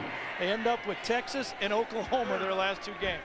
Toughest finishing schedule in college football. Chuck Long's on fire calling plays right now. When he sees the zone, he gets the screen, man-to-man, he's throwing slants, he's got him going. Conley in motion, gives him a 4th receiver in the package. Looks for Jones, going to throw the fade deep left corner, incomplete. Yeah, it was that same slant and corner route that Mark Clayton ran for a touchdown early. This time Chad Johnson was a little further off and didn't bite. I'm sorry, it was Jabari Smith, wasn't it, number 34. This time Jabari does not bite, and an incomplete pass. Only second down, though. Exactly. Lots of time and lots of weapons. Bradley, number 1, he's off to the right. Yeah, Jones has caught 7 passes here. In the, I should say, Clayton has caught the 6 for 112. I was actually looking at Kewan Jones as a running back. He carried 7 times for 18 yards. So we've got a little timeout here while they. Well, you've talked about Lehman, so let's take a closer look at the OU linebacker. Hi, I'm Teddy Lehman, University of Oklahoma linebacker. My favorite athlete's John Elway because of his 4th quarter comebacks. My favorite movie is The Big Lebowski because it's the funniest movie I've ever seen. My favorite food is spaghetti because my mom always made it and just grew up loving it. Yeah, Mama's spaghetti, but you got to like anybody that likes The Big Lebowski. That's right. If you can't laugh at that movie. I tell you, he's my defensive player of the year, though, Teddy Lehman. I think he's deserved it. His 3 years of playing, he's been actually a dominating player for 3 years on this football team. And wouldn't it be something if Oklahoma, and maybe deservedly so with their dominance, gets the Heisman Trophy winner and the defensive player of the year? Gary, did you see how many of their folks are up for? Joe Castiglione, their outstanding athletic director, was up here and he said, we got a problem. We don't know which of the parties to go to. Yeah, you don't have that much money to fill out all that literature. It's amazing. Oh, they've just done a terrific job, and the youngsters have handled it very well up there at Norman. They can be awfully proud of the program that Bob Stoops has put together. I know the NFL is going to come knocking because they always do, but Bobby, stay right there, my friend. You got something special going up there in Norman, let me tell you. Second down. White fires in zone high, caught, incomplete. Clayton was on the back of the end zone. The back judge was right there.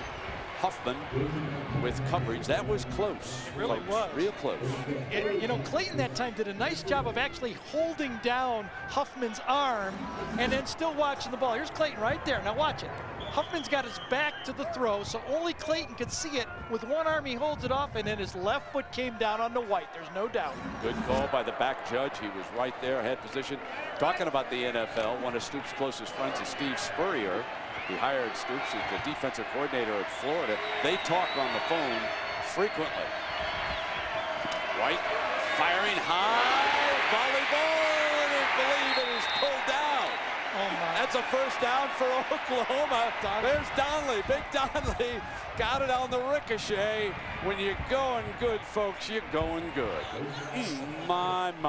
Slant pass to the outside. Brandon Jones is going to go right off his face mask, I think, is it? Yes, right off the face mask. Donnelly said, well, I'm the tallest guy here. Why don't I just grab it? A little rebound. Coach Sampson liked that for the Hoops team. Big power forward move there. Here's the first end goal. Final 30 seconds. Jones again lined up in that power spot. Gonna fake it and throw. White will fire it out of the end zone and buy some time. 22 seconds left on the clock. White's judgment is superb. We've watched him all season long. He, as Bob Stoops has pointed out, the difference with our football team this year is having a healthy Jason White at quarterback. This is the same football team we had last year, except for this position.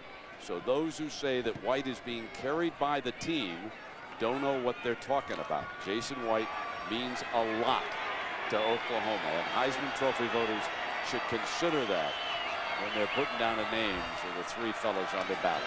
Here's Jones, got it again. Touchdown, Oklahoma. No doubt Oklahoma could run the ball there. They had 2 timeouts, so even if they didn't make it, they could call a timeout and retool it. This team, the addition that Bob Stoops said they needed to be good year after year was to improve their running game. He hired Kevin Wilson as his running coordinator. You can see the improvement on the offensive line, and now they can hold the lead in the second half. They are a complete football team. The Carlos on the field. Of course, they won that one BCS championship, beating Florida State 13-2. They were an underdog that night down in Miami.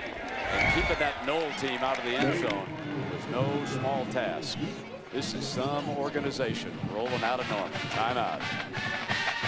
Where are we? Well, out in West Texas, Texas Tech University was founded in 1923. A little bit surprised, fellas, about how few make up the undergraduate population, but how about the fact that it's the only Texas institution of higher learning with a university, a law school, and a medical school on the very same campus. That, my friends, is your campus-wide tale of the tape today. And you know, Gary Jackaroot likes this town so much that he was looking for real estate the other day when he showed up with well, we saw about everything, I'll tell you that.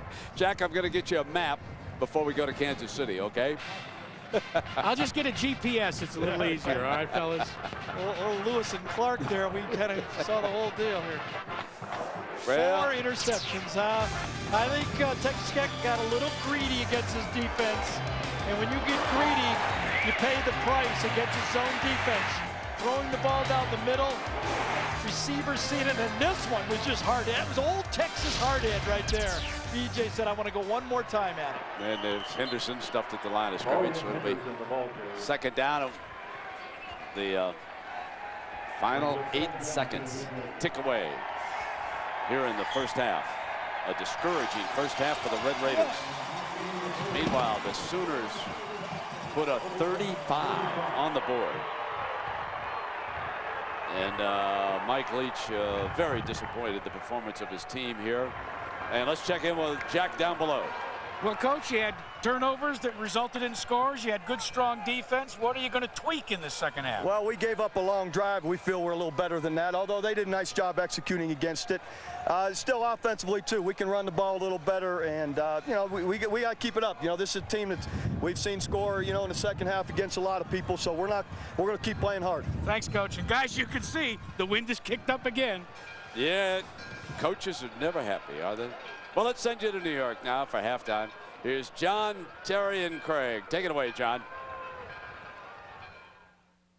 All right, guys, thanks a lot. The big story of the week in the BCS. All of my love, all of my kissing, you don't know what you've been missing, oh boy. Oh boy. When you're with me, oh boy. Oh boy. The whole world can see that you were meant for me. My life, I've been waiting. Tonight there'll be no hesitating, oh boy. Lubbock, Texas, home of Buddy Holly. And today it's the Oklahoma Sooners leading 35-10. The Pacific Life game summary, first half stats. Take a look at the passing yardage here. Jason White is out passing the record setter, B.J. Simmons, 271 to 100. And of course, turnovers also. 4 turnovers by Texas Tech in that first half. Yeah, the good news, B.J. broke a record. The bad news is he has to throw against his defense for another half. DeCarlo with the ball on the tee. And Texas Tech will come up with Meeks and Mack. Back beat.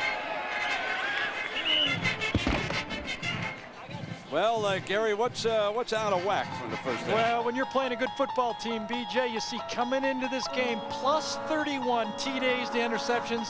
In this game, he's -3. You're not going to be able to do it like that. But you go back to the point, you need a balanced attack, that run pass to play with Oklahoma this year. I think it's too hard on any college quarterback to throw against these great athletes. And BJ made a critical mistake in this game. 3 of his interceptions were on the first play of a drive. I mean, it wasn't even on 3rd down. You really got to be patient against this defense. If you don't have a running attack, how can you be patient? Well, here's Simmons handing it off to start the second half with Henderson. But B.J. Simmons out of Houston Cypress Creek High School did record the new single season passing record as he eclipsed Ty Detmer with that pass to Nehemiah Glover, coming back with the touchdown to Wes Welker. And it made it 14-10, and that was the high point of the first half as far as the Red Raiders were concerned. 2nd and 7, snaps it off, and he's got the first down at the 32-yard line. Derek Strait with coverage, but Simmons zipped it in there. And Jack, what about the coaches at the intermission? Well, Brent, what you're seeing is exactly what Mike Leach preached to his team. He wants them to make what he calls routine plays. He said, fellas, you know our system, you know how it works. Don't make mental mistakes, stay focused, and keep it routine. That's what he wants to see in the second half. Well, Poole with 2 of the 4 interceptions, Jack, is back, and Everidge in the single safety situation. The corners off the wide receivers. They tighten up on the throw. And on that pass, he was able to hit Mickey Peters for a first down. Everidge coming over from the safety spot with the coverage. One of the unique things of a Mike Leach offense is the tight end, or Mickey Peters, always aligns to the right. Every time the tight end goes right, he's really a glorified slot receiver. He's the leading receiver in the country, but number 86 will always go to the right. Might be in the slot, but he always lines up. Mike Leach started his Big 12 career as an assistant, the offensive coordinator up at Oklahoma when Bob Stoops took over that program. The end around handoff on the running play is Welker, tackled by Shelby. But we take a look at the comparison of Stoops, who's played at Iowa, and Leach is out of BYU.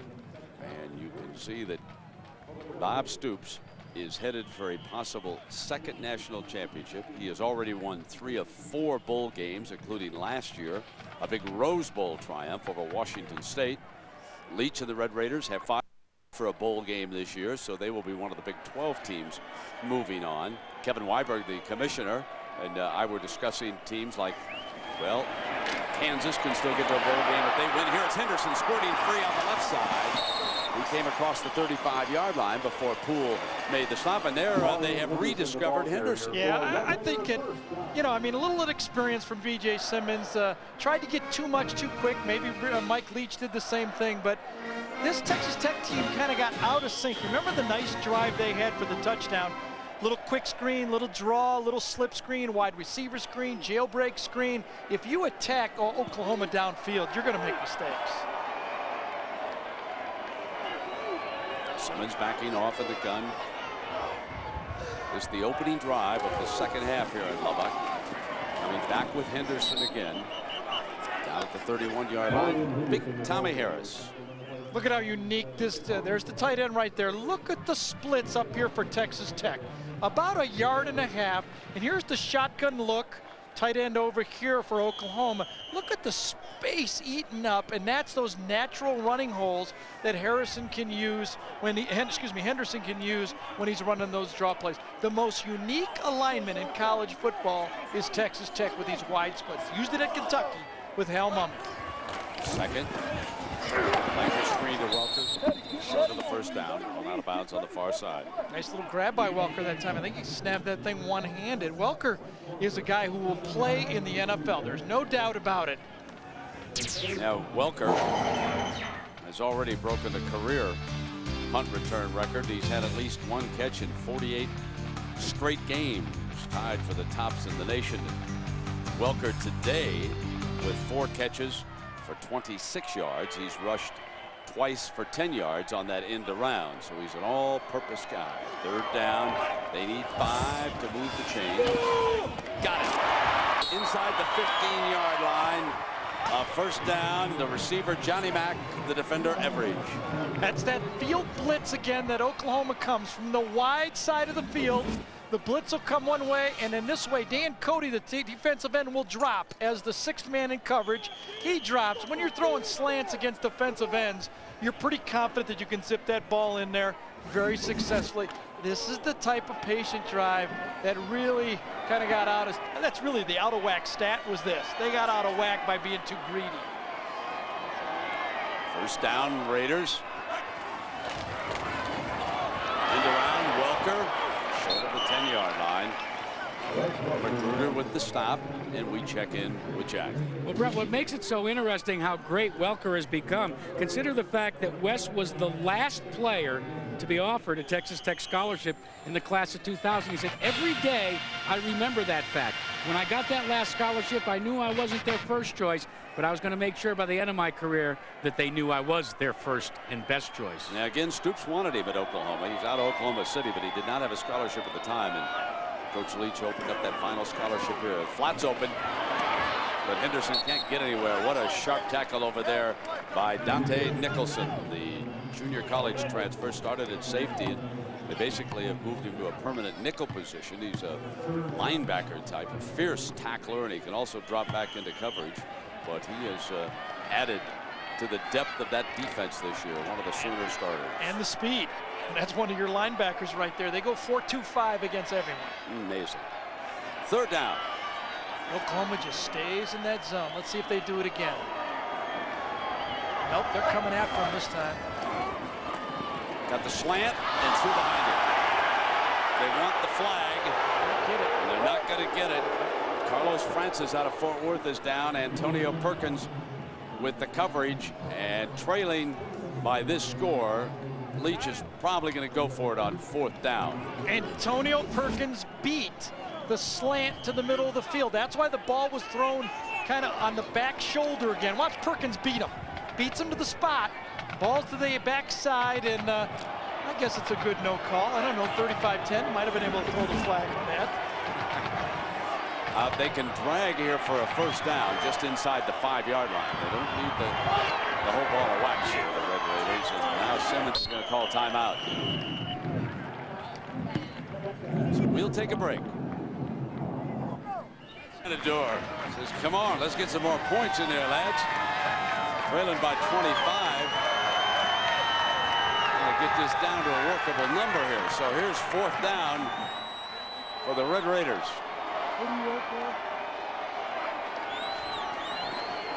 Simmons has time, can't find anybody open. Shakes free, fires, deflected, intercepted. The 5th turnover. This is Derek Strait bringing it out, and Strait's alive. Look out, boys. This is plus 100. If he gets into the house, he can be caught from behind. No! Got a block. Oh, short of the end zone. Derek Strait in a foot race after the pick. Remember, Derek Strait had that hamstring and missed a couple of games. It looked like he could really never open up after he got it. It was a tremendous run. 4th down play, BJ has to throw the ball, right? I mean, you got to throw it. You can't get sacked, so you just throw it up for grabs. Dan Cody puts the pressure on right there. Ball is tipped up front, dropped up front by Teddy Lehman again. And then Derek Strait kind of runs out of gas here. And when you run out of gas, those old injuries start to come back. And I give a lot of credit to Texas Tech for not giving up. Look at Lehman peel back on Henderson, opened it up, and then Mickey Peters got him out of bounds at the 3-yard line. Couple of things from that play as Jones is short of the end zone. Number one, Tommy Harris took a shot at Simmons as he let go of the ball. I mean, he got a shot. Lehman got Henderson on a terrific block, but Simmons felt the brunt of number 97 as he released it, and it turned out the 5th turnover of the game. Yeah, and not only that, Simmons got it twice, Brent. He got it when he let it go, and then after the interception on the return, somebody got him again. Got knocked down twice on it. Look at BJ laughing. He goes, yeah, well, 4th down, I had to let it go. What are you going to do? There's that power eye look that Oklahoma favors inside the 5. And Jones trying to get his 3rd touchdown of the day. Nope. No signal, so he's down a little short. Rangale again was in on that stop. He's been pretty active defensively. Teddy Lehman got his hands on that ball again, though. Isn't he amazing linebacker, Teddy, on that thing? I mean, he's all over the field. Best range we've ever Absolutely. seen for a college linebacker. That's at Mama's Spaghetti, isn't that what he said in the first half he liked? Got word from the truck that by their count, it's the 5th time in this game that a linebacker's got his hand on the ball. There's Teddy somewhere there. There he is. Sideburns, you can always recognize him. There's the 3rd touchdown for Jones. Kewan Jones takes it in. 8:26 left in the 3rd quarter. And the number 1 team in the nation putting on still another show. Mike takes a deep breath on the sideline because his former boss has got him. You know, we don't give Cale Gundy a lot of credit over there. I just happened to see that shot of him on the side. Let me tell you something. Cale Gundy is an outstanding coach and recruiter for the Sooners. We tend to overlook him, and he does some terrific work down on the field for Soups. It's a staff. There's just one good assistant after another on this coaching staff. Touchdown number 3. Little counter step. Taking it to the end zone. 42-10. We've had running back coach, played quarterback, obviously. Running back coach, Chuck Long, the quarterback coach, and the offensive coordinator. Nice staff. 5 interceptions thrown today. And what's impressive is how OU is all over the football, Gary. Deflecting it, picking it, diving for it, every which way. They've made interception after interception here today. When you talk to the quarterbacks, like a Joey Harrington or a young quarterback going into the NFL, the first thing he says is, man, when those NFL guys play zone defense, there's no grass to throw to, and that's what you're looking at out here. Another record for OU, now 397 return yards for straight on interceptions. George tells me that one was 97. That last one was 97 to give him the record.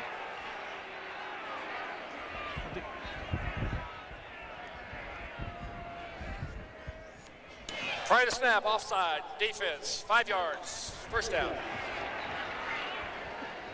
With an impressive performance like this, I'm not going to try to jinx OU, but it seems to us now that win or lose in the Big 12 championship game, the Sooners are headed for New Orleans. Would you agree with that, Gary? Well, not under the formula I tried to sell last week, but I would agree they're one of the best 2 teams.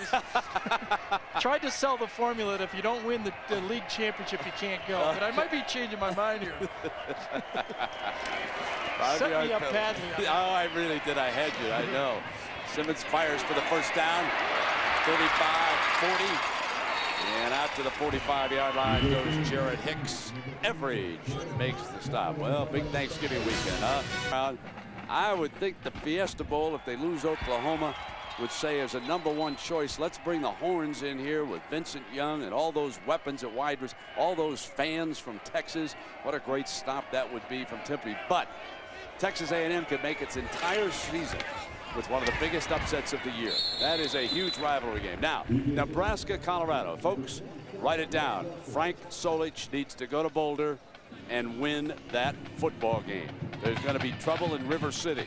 Colorado really beat him up there a couple years ago and started their demise. And they're going to be howling if the Cornhuskers don't rebound. And that's an opportunity in Colorado.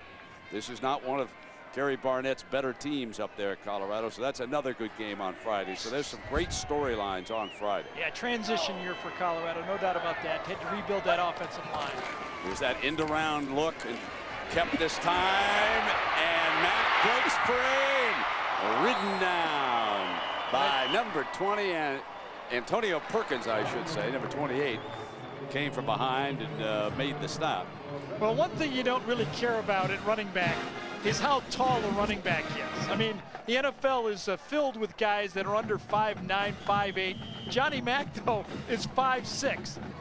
Mike Leach told us he's got spindly legs, but he can actually dead squat the whole rack. And this guy's strong. He pass blocks, as you can see. He's got good speed. 27 yards. Simmons coming up under center. Gary. Oklahoma has no intensity in the defensive backfield right now. They're just looking at the clock, so let's get out of here. Complete inside the 5-yard line. Cody Fuller. His first positive play of the game. Perkins. And it's 23 yards. And it's 1st and goal for the Red Raiders. Well, you got nothing else to do if you're Texas Tech but throw the ball. That's your whole offense. And you can see why they give teams not to this level of tough football game, because if you can't put pressure on the quarterback, and look, Oklahoma can't do it consistently, you're going to have to cover these little quick receivers all over the field, and you got a quarterback that can deliver the ball.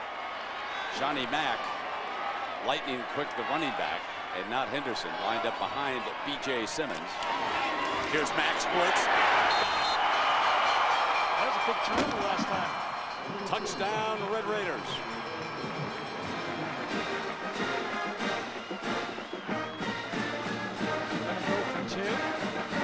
What do you think about that, Gary? You never liked chasing. No, it's chasing. The guy's 3 miles ahead of you. Might as well. There's a way you could go for 3. I'd go for 3 right now, too. That's a great line of Antoine Walker, who's now playing with the Dallas Mavericks. I said to him, how can you shoot so many of those funky threes? He said, because there ain't no 4s. Here we go, the 2-point conversion. You got to like the Red Raiders' chances here. Yep. They have that because they're so well spread out. You got the running attack, and the seam's almost there when you run the ball. If you had the running quarterback, if BJ didn't have that bad knee, you could also run the quarterback draw, but he doesn't have it. Puts 3 wide over there. You can see at the top of your screen. Max slips out, looking middle though. There's the 2. He put it in the hands of Jarrett Hicks. It's 42-18. So B.J. Simmons and Texas Tech with a nice 80-yard drive. Took a minute 40 and finished off by running back Johnny Mack that time.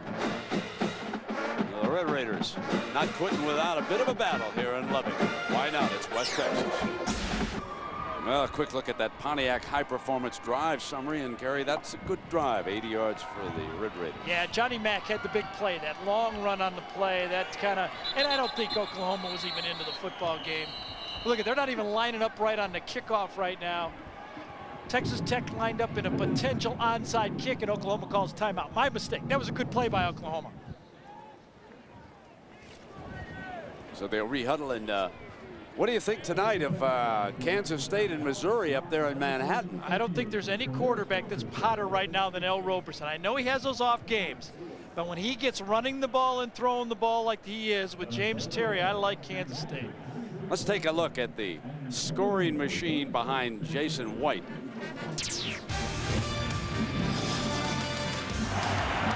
Travis Wilson on 4th down. Put them ahead for the first time. Mark Clayton, 14 yards. Then Brandon Jones going 27 yards. And then number 20 took over. Kewan Jones has scored their last 3 touchdowns. 2 yards, 2 yards, and 1 yard out. And Jason White is putting up Heisman Trophy-like numbers, not just today, but all season long. I personally, I don't know, should I do this? I have a vote, and it's hard for me not to vote for Jason White. He's had a wonderful year. I mean, coming back from those 2 knee injuries and getting himself prepared to play like he has. And he's got an undefeated team. Anybody that has ever played sports know how hard it is to go undefeated no matter how good a team you are. As the Kansas City Chiefs found out last week. Don't remind me of that terrible debacle in Cincinnati, Mr. Daniels. We had such good field position in the first half. We couldn't do a thing. On the 25-yard line now.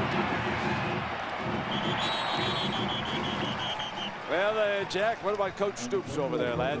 Well, last night when we met with Coach Stoops, he was remarking about how excited he was for he and his team to have Thanksgiving off. Yes, that's right. They're going to have a bye week next week. And remember, he said, fellas, how important it was to stay focused right to the end and then be able to heal some of the nicks, because he knows that whoever they face in that Big 12 championship, well, that's going to be the final roadblock before they can go to New Orleans and get some beads. Yeah, and regardless, Jack, who wins? They don't have enough guys on the field. This is just, Oklahoma's lost focus. They really have. I don't blame them, really, but they've lost focus in the game. Yeah, it's hard to play with 10. Yep. This is Frank. There's Coach Wilson a little over loud there. on the program. I mean, Coach Stoops is not happy with what's happening here. No, I mean, you're up 42-10, and you say we can't lose. Let's get ready for. 42-18. Well, it was 42-10, and they lost focus, and then they got that 8-pointer. Good coverage there, quarterback. Tomorrow. Tease they playing from. First down and 10, and they'll try it with 11 fellas now. Jason White says, good for you, Texas Tech. I get to stay in a football game and throw. Well, maybe that's a run formation there for the Stoops group. That one is. Yeah, toss play, and here comes Jones. He doesn't want those nasty New York writers accusing him of running up the score on his own buddy. I cannot believe that anyone would ever accuse somebody of running the score up on Texas A&M. Didn't play Jason that entire second half. Defense scores the last touchdown. Yeah, they put 77 up on the board. But at least Coach Francione had enough class to say, hey, he didn't try to run it up. That's just what happened. And you know what you do in this game? It's up to you to tackle and stop the other guy. Put it in the end zone yourself. Come on. Second down. Here's Jason. Yeah, there you are to Clayton. Man, he's a good-looking receiver. Beautiful. Yep. Well, you know, we talk a lot about the number of Texans that are on the OU roster. The numbers are so impressive. 46 from the state of Texas out of the 103. They're from 12 states. 11 starters are out of Texas. And down here, 21 of 24 starters in Lubbock for Texas Tech. And, of course, the one Welker is from Oklahoma. The two from Belgium are probably the most interesting players that Coach Leach has recruited. He coached a club team over there for a while. In fact, that's how he started his coaching career. Works the ball carrier for OU.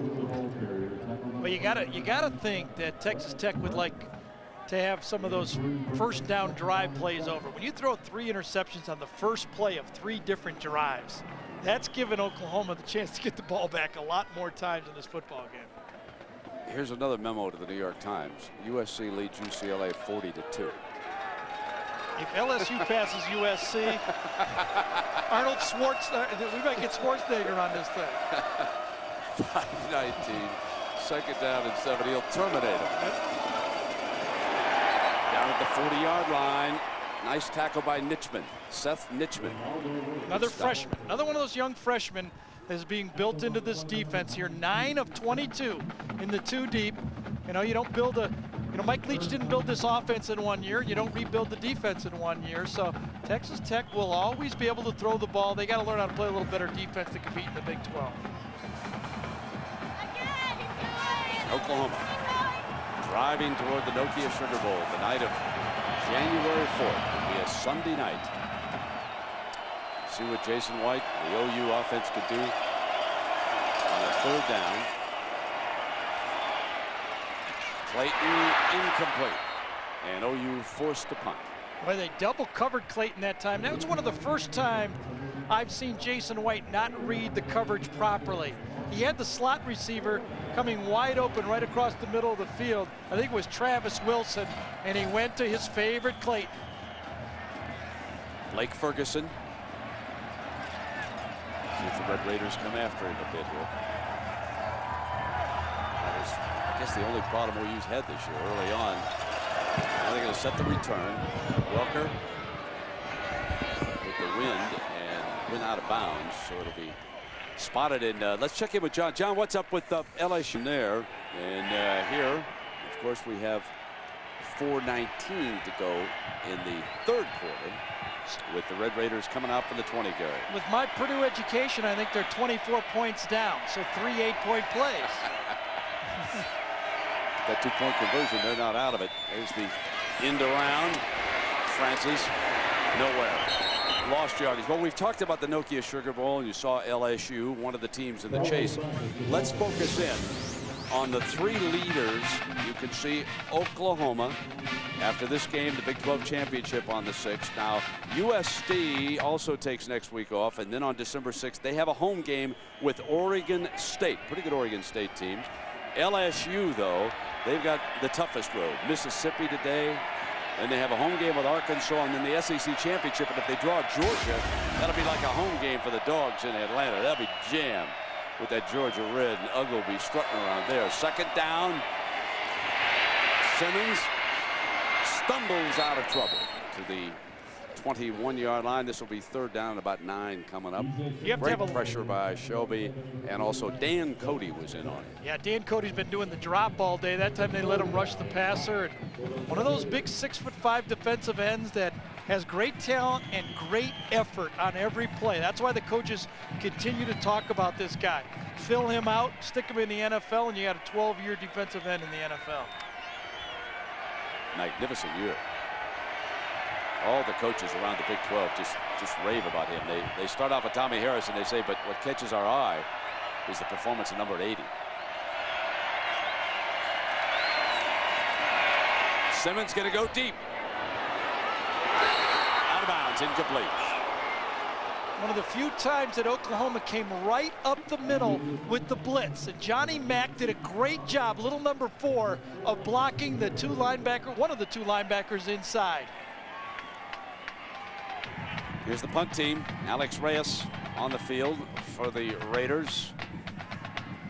See, that was, again, one of those greedy throws that, all you need is a first down. Got man-to-man coverage, throw that fade. That's exactly what Oklahoma wants you to do, is throw the fade when they're blitzing like that.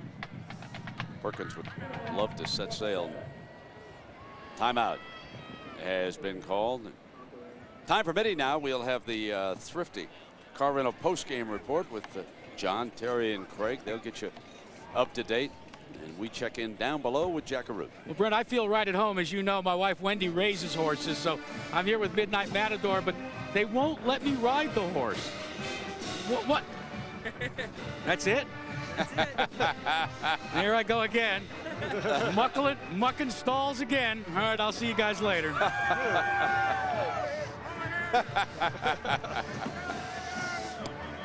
Let's watch the running back do the dirty work on Teddy Lehman right here. Johnny Mack's going to come from the left side.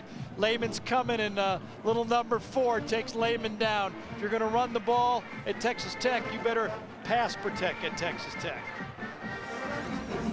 Antonio Perkins, the return man, and he's setting up shop inside the 50-yard line. Let's see if Oklahoma doesn't come after one. Nope, return.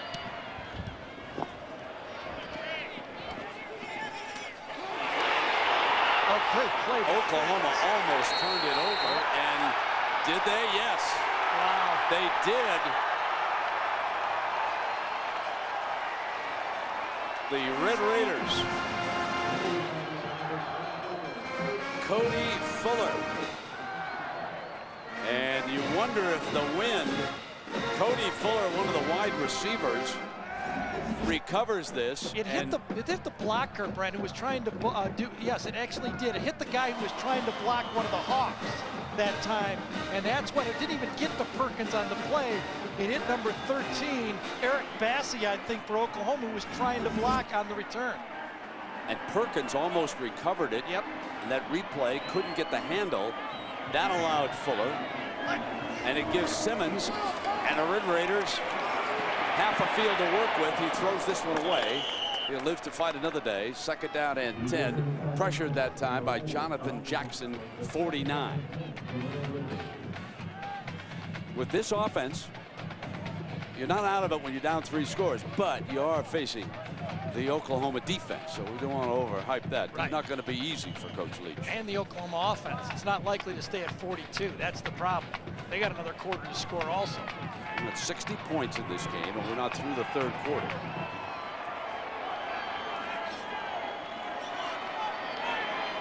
There's the 3 wides for the Red Raiders. And using Mack as the running back. Allen, the stop in the middle. That's one of their staples. They run the ball inside by faking the sweep to a wide receiver all the time. Did it against Texas 10, 11 times, and they've done it today 6, 8 times. Mike Leach is the guy who signals the plays into a wristband, so there's no way Oklahoma can steal the plays or know his signals.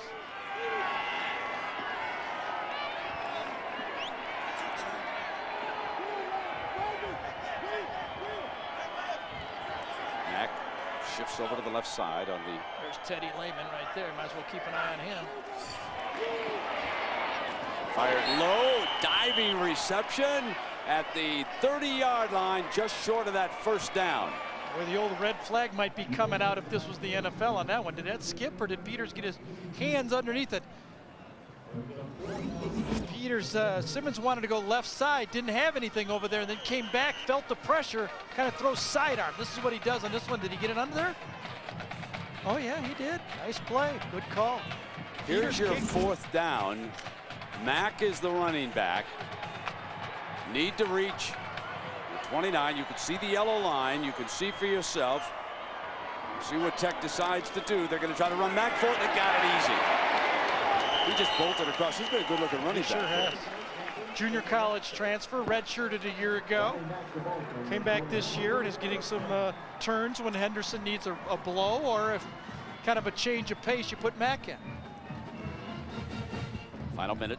That's about the 3rd or 4th time they've gone for it on 4th down. Hasn't been too successful, but that time they picked it up.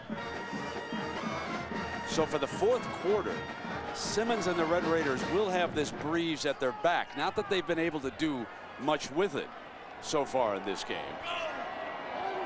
The final 50 seconds of the 3rd quarter. Man.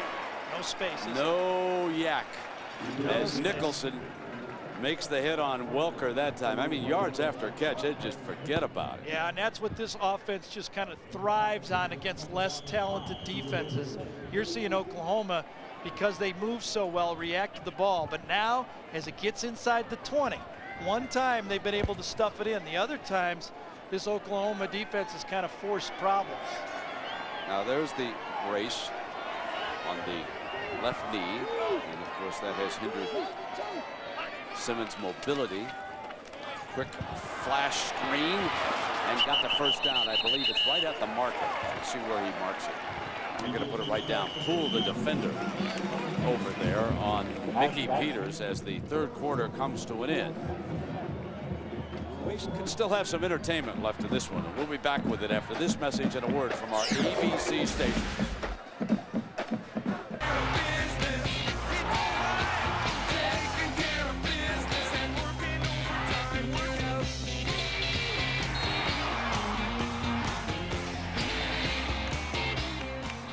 Indeed, the Sooners have been taking care of business, but they came up just a few inches short on that measurement while you all were away. So we got 3rd and short.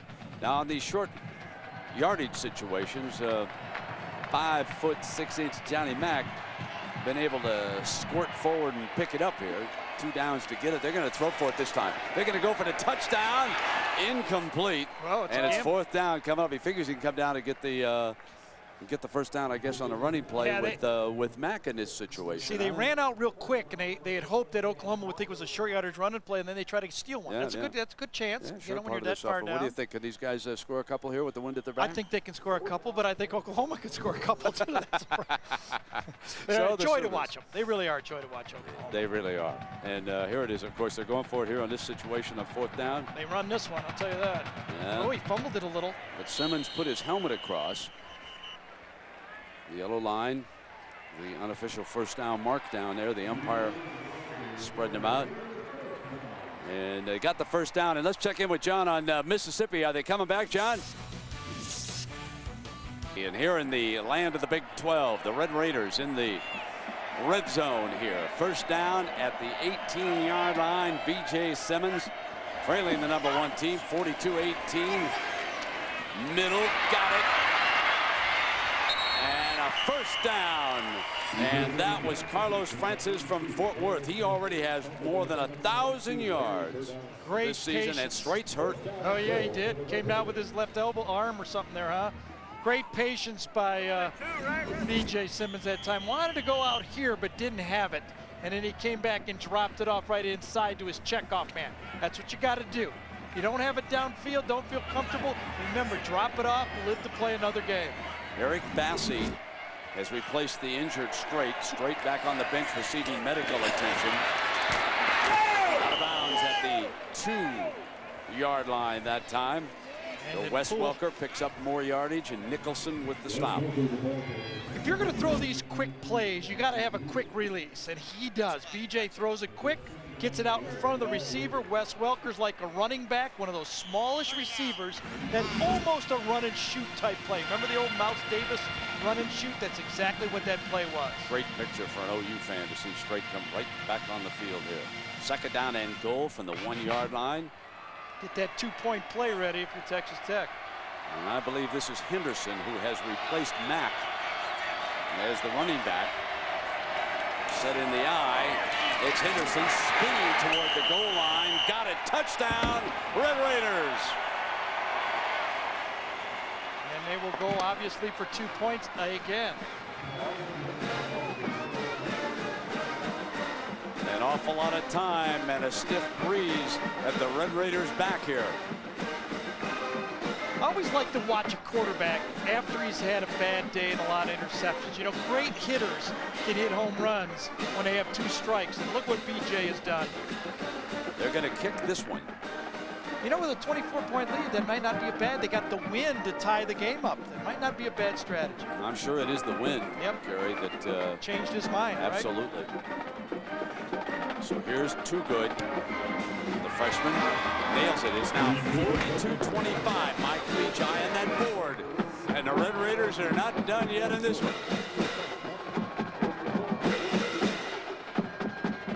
The Good Hands team is on the field for Oklahoma in case Texas Tech decides for the onside kick. There are 2 deep men, not that deep, but they're standing back at the 20. Now, if Texas Tech gets a signal to go ahead and take it deep, with this wind, Too Good will kick it out of the end zone, and the breeze now blows it off the tee. So they have to decide what to do. 14 minutes left in the game in regulation, 42-25. Sooners with the lead. And Leach back there discussing strategy with his coaching staff. 42-25 is 17. That's why Mike Leach went for the extra point. 2 touchdowns and a field goal ties it.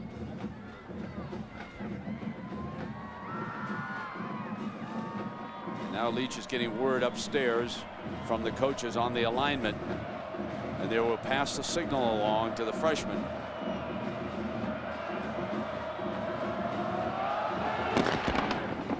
All right, that means Oklahoma will bring it out on the 20-yard line. The Pac Life game summary. Jason White, 18 of 28. And B.J. Simmons breaks a record today, 28 of 47. Most passing yards in the season. Mark Clayton, 7 catches, 121 yards. And Simmons had one picked off by Strait, who brought it back 97 yards, just short of the goal line. But now, the Oklahoma offense, led out by center Vince Carter, Kelvin Chasen, Wes Sims, Davin Joseph, Jamal Brown, that first unit offensive line. They need to occupy a little clock time here. Keep the ball away from Simmons and the Red Raiders. Drop it off into flat. Will Peoples, and I believe that's his first catch of the game.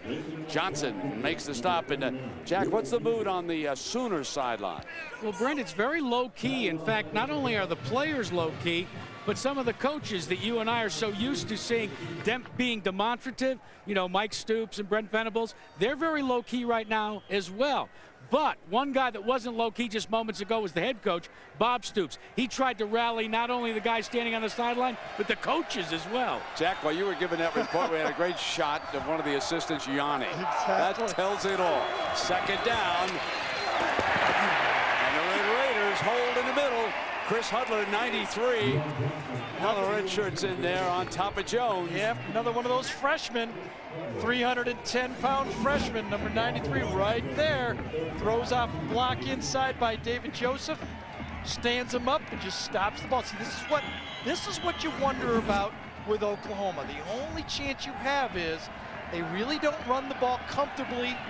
Okay, they have to keep throwing, and the game is very long. 47-15, USC leads UCLA.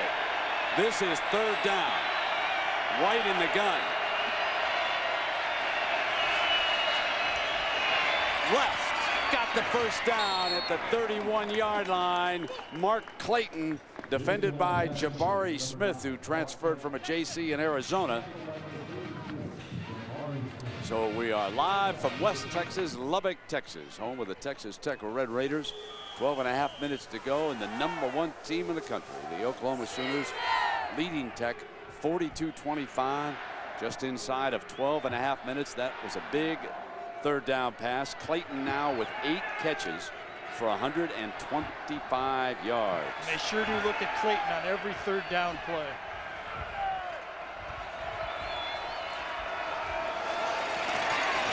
Breaking the daylight is Works. Solid first down play for about 7 yards. Meeks stops.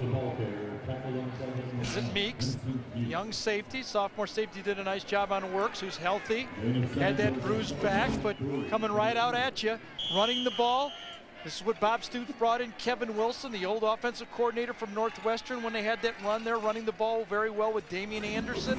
Brought him in to teach this offensive line just for situations like this, when they had to run the ball, when they had to run the ball and take clock. Can Oklahoma do it?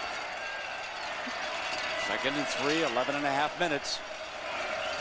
Jones breaks the daylight.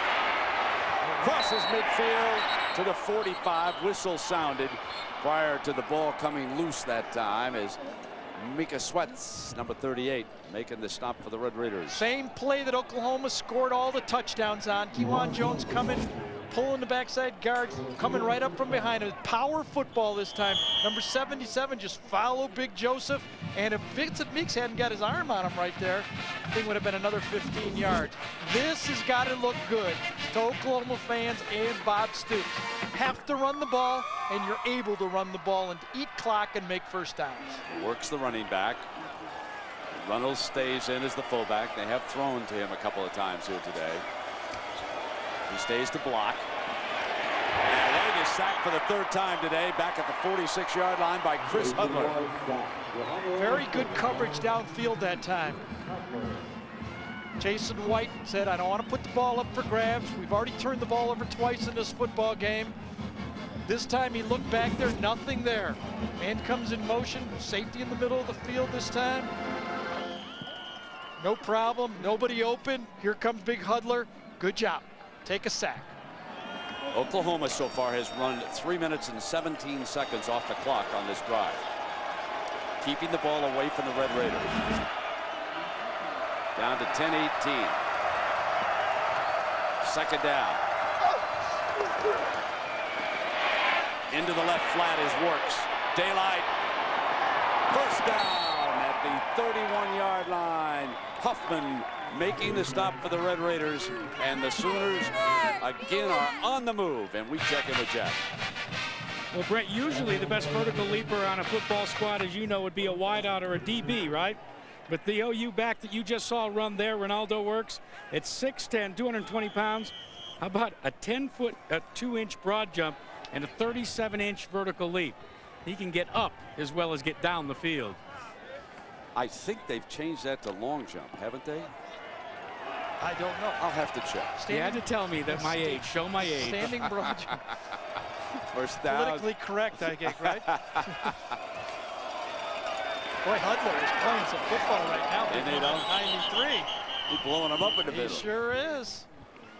That's a good sign. You know, you look for things in football games like this. Who's going to emerge?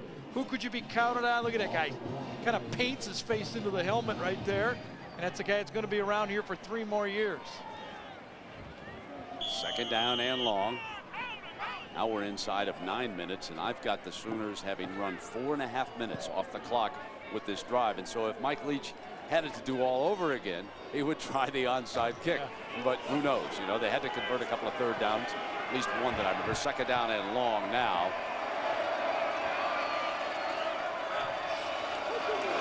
Here's Jones on the toss left, keeps the clock running to daylight to the 25-yard line. And a reminder that after leading their teams to incredible overtime wins in the conference finals, Landon Donovan and the San Jose Earthquakes battle Chris Armas and the Chicago Fire in MLS Cup 2003 tomorrow at 3:30 Eastern on ABC Sports Championship Television. Landon Donovan, didn't I read that someone took him out to a football field? He'd never played football, and he whacked a field goal 60, 70 yards or something. Makes sense. Probably could do it with both feet too, couldn't he? Yeah, indeed. Third down and 2 here for the Sooners. Now they have eaten up over 5 minutes on that clock, getting it down to 8 minutes. They'll kick a field goal too if they get a chance. Helmet off. Jones for the first down to the 17-yard line, and Tim Norman. Norman lost his helmet on the play. Well, they lost Ryan Aycock early, and Brent talked about that, number 28, their leading tackler and interceptor. And I think Tech has done about as well as they could, considering the interceptions, to stay in the football game. Yep. We've got a timeout here with 8 minutes to play. First and 10, 8:06 to go. 42-25. 17-point lead right now with 8 minutes to go. Tech first down, and there are some folks pulling for some more points in this paper. Right, Texas Tech has no timeouts left, so it's going to be at least 3 more minutes on this drive. Toss play to Jones. Daylight 10. 5 down at the 3-yard line. They've eaten up 6 minutes on this drive, and they've had 11 plays, and they've run it 8 times so far. Well, remember this Tech defense, and this has been their problem. You know, they're giving up 200 yards a game rushing, and if you had to run the ball at them, I think successfully you could. Just a pitch play, going to get the hook to the outside. You can see it stunt inside by Texas Tech by the defensive end, and Kiwanis just run free into the secondary. Jones, 3 touchdowns on the day. First down and goal. Let's see if they run that play again. Pull the backside guard, follow from behind, and stuff it into the end zone. Impressive drive as Texas Tech had mounted a mini rally here in the 4th. Tight-eye running formation. Shift the power over to the left.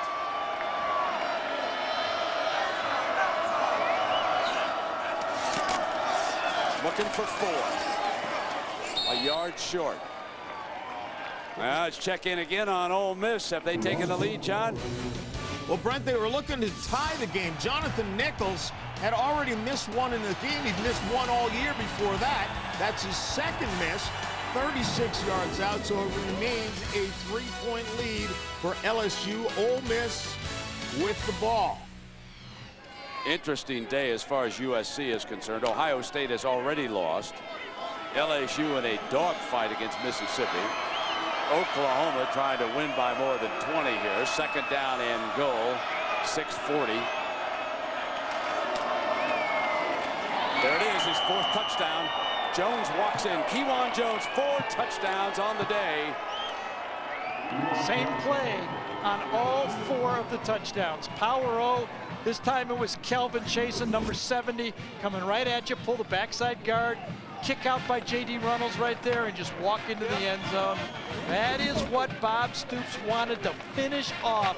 Take a good, well, they were a great team. They won the national championship. Make them even better with Kevin Wilson right there, who kind of congratulated Kevin Jones, right, Kewan Jones, to be able to run the ball for tough yards.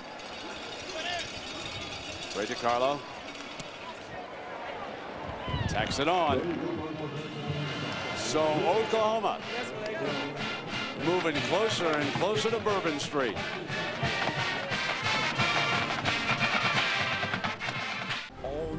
means it. 6.5 minutes remaining. And you know, when you think about this Oklahoma team and you harken back to the great teams that Barry Switzer had, when Barry was asked to, you know, compare, and Barry says, well, the one area where we could hold up to this team is at running back. And you can't argue with that. Billy Sims could play for any Oklahoma team and some of those great running backs. But he goes on to say that the rest of this team is better, faster, bigger than we were. The Selmans, he said, of course, could have played. Yeah, but it's interesting when you talk to Barry about comparing great teams of the past with this one. And this has got a chance to go down. Fumble! Well, Tech got it. Look at that. So again, the schedule for Oklahoma. They'll be off this week. They go to the Big 12 title game to play Kansas State or Missouri. K-State and Missouri go at it tonight in Manhattan, Kansas. Then if they stay 1 or 2 in the BCS, of course, as expected, they'll head to New Orleans and the Nokia Sugar Bowl. Mike Leach and the Red Raiders will be going to a bowl. They don't know which one, of course, but they are bowl eligible this year. First down and 10 coming up for Simmons and the Red Raiders. They're down 24 points with 6:26 to go. They'll try to rally here and put another one up on the board. Double pass. Here it comes. Incomplete. The second throw by Stoops got it. Perhaps the future Arizona coach. 12 men on the field for Oklahoma on that one. Mike Peters right there, high school quarterback, actually came here as a quarterback, and if Stoops didn't get it, Venables would have got it right behind him. Like looking out there at the quarterback. That was a great look on Stoopsy's face. 49-25 again the score. 6:20.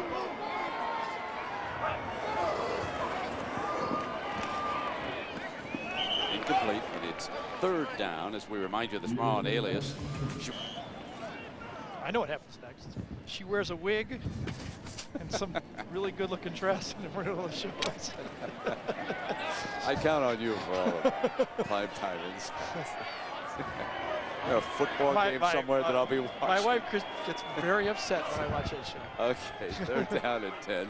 You obviously were not in the audience for Victoria's Secret right. And Simmons wrestled down, thrown to the ground at the 32. And how about LSU now, John? Did they respond? Have it. They'll run the clock out closer than some expected. A 3-point win for LSU.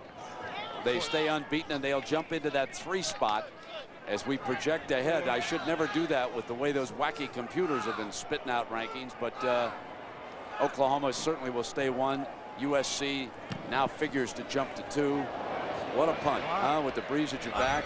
Reyes let that one go. George, how far was that punt? 67 yards, baby. Got a good future as a punter down here, especially with a 25-mile-an-hour wind at your back. Timeout.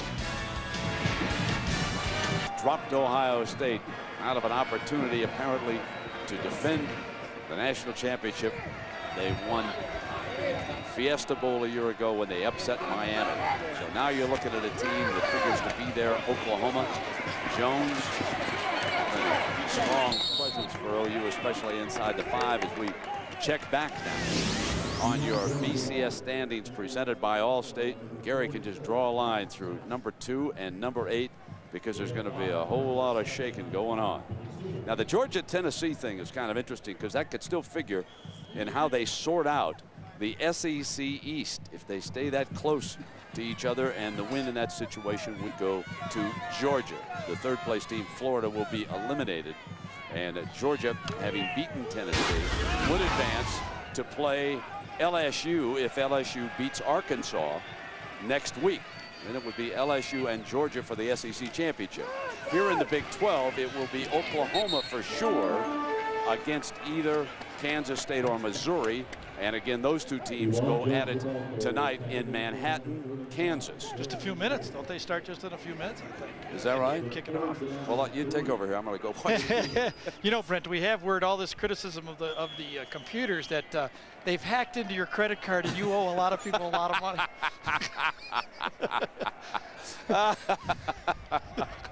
And your travel reservations are sending you to Dubuque after the game, too. Those 8 guys are very upset with you right now. Throw those computers out. The 8 of them. They got no credibility. 3rd down and 2. There's a whistle prior to the play. Let's check it down below with Jack. Jack, help me out up here, partner. Well, I got a question for Gary. Gary, when you were playing quarterback, were you superstitious? No. Well, Jason White is superstitious. In fact, since the beginning of the season, one of his main superstitions has been that he wears the same pair of socks in every game. But what's even worse is he picked up a superstition from Josh Heupel. When Heupel and the Oklahoma Sooners went to a national championship, Heupel didn't cut his hair until the middle of January. So Jason has decided to do the same thing. You know, those things work a lot better when you're playing for the best team, too. All those superstitions do. 3rd down and 7. Surprise. Breaks free. Here comes Jones again. Cuts back. Headed for the end zone. Keywan Jones goes 77 yards after rushing for 3. Keywan Jones now has put up his 5th touchdown of the game. Not only that, it's one of those stats that Jason White's going to be able to tack onto his game to put him close to 400 yards, 22 for 32, 4 touchdowns. And this is one of those plays that no one's really going to remember, but when you look at the stats at the end of the year, might just one of those 1-yard passes get him a Heisman Trophy vote somewhere, right? Not everybody watches all these games. This was an amazing cut by Keywan, showing you the team speed of the Sooners as they put a 55 up on the Red Raiders here.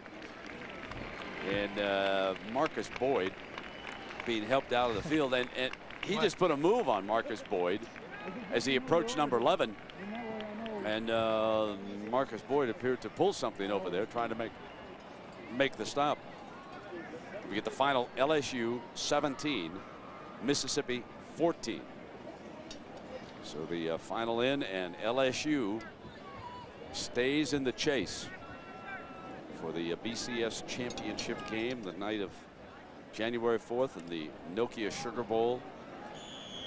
And of course, the team that has figured to be there all season long. The last time that a team went wire to wire in college football was '99 Florida State. And Oklahoma is attempting to do it this year as DeCarlo tacks on the extra point. Gary, it's amazing what Keywan Jones has done. He's run for 4 touchdowns and caught 1 touchdown pass. The running touchdowns inside the 5-yard line just pounded away. What Gary told you was that power look. They just kept coming with it, and then the pass. Yeah, a little drop pass. Not even like Oklahoma was trying to score here. They were just trying to move the chains a little bit, keep the ball, and finish up. And all of a sudden, a 1-yard pass gets them a touchdown. I was going to say right before that snap, I might as well rat myself out. I'm a little surprised Jason's even in the game. I mean, might as well get your backup quarterback a little work, but, you know, nothing dangerous was happening there. We're just pitching the ball and flopping it out to the outside. And Oklahoma, again, puts up 50 points for how many times this season? 6 times they've been 50 points or more? It's unbelievable. Maybe an all-star team should show up in New Orleans and play these guys. According to some experts from the West Coast, our ABC crew, that is an all-star team out there. I'm anxious to see them. We'll be down there. And so you don't give Oregon State a chance for the upset. You think USC? Well, if Oregon State knocks off a team with a chance to get into the championship, that would be a tough pill to swallow. And they weren't very good. Well, coming up, the mad move of the week, and we've had a lot of them to choose from in this game.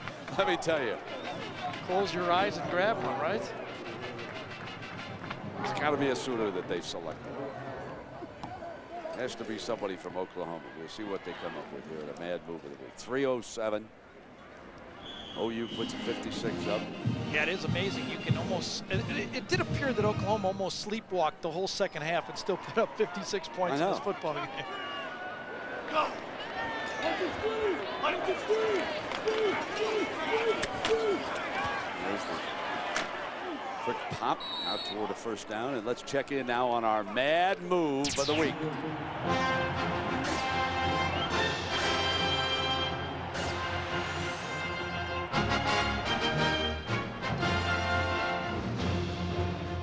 It was a double pass with the defensive coordinator, Mike Stoops, who led them to 5 interceptions with his regular guys, and he had 1 himself. There it is. The 6th interception, only that one didn't count, right? We've got an injured player down here. We got one of the Sooner players down. And you know, Jason White, we were all set to give him the Chevy MVP, and what a wonderful game he had. 22 of 32 for 389 yards, 4 touchdowns, and no interceptions. But then Jason knocked himself out of contention when he put the ball back in 20's hands, because how do you overlook a guy with 5 touchdowns in a college football game? I think Oklahoma was just trying to get Jones run the clock, 100 yards rushing, you know, and then all of a sudden they were going the other way.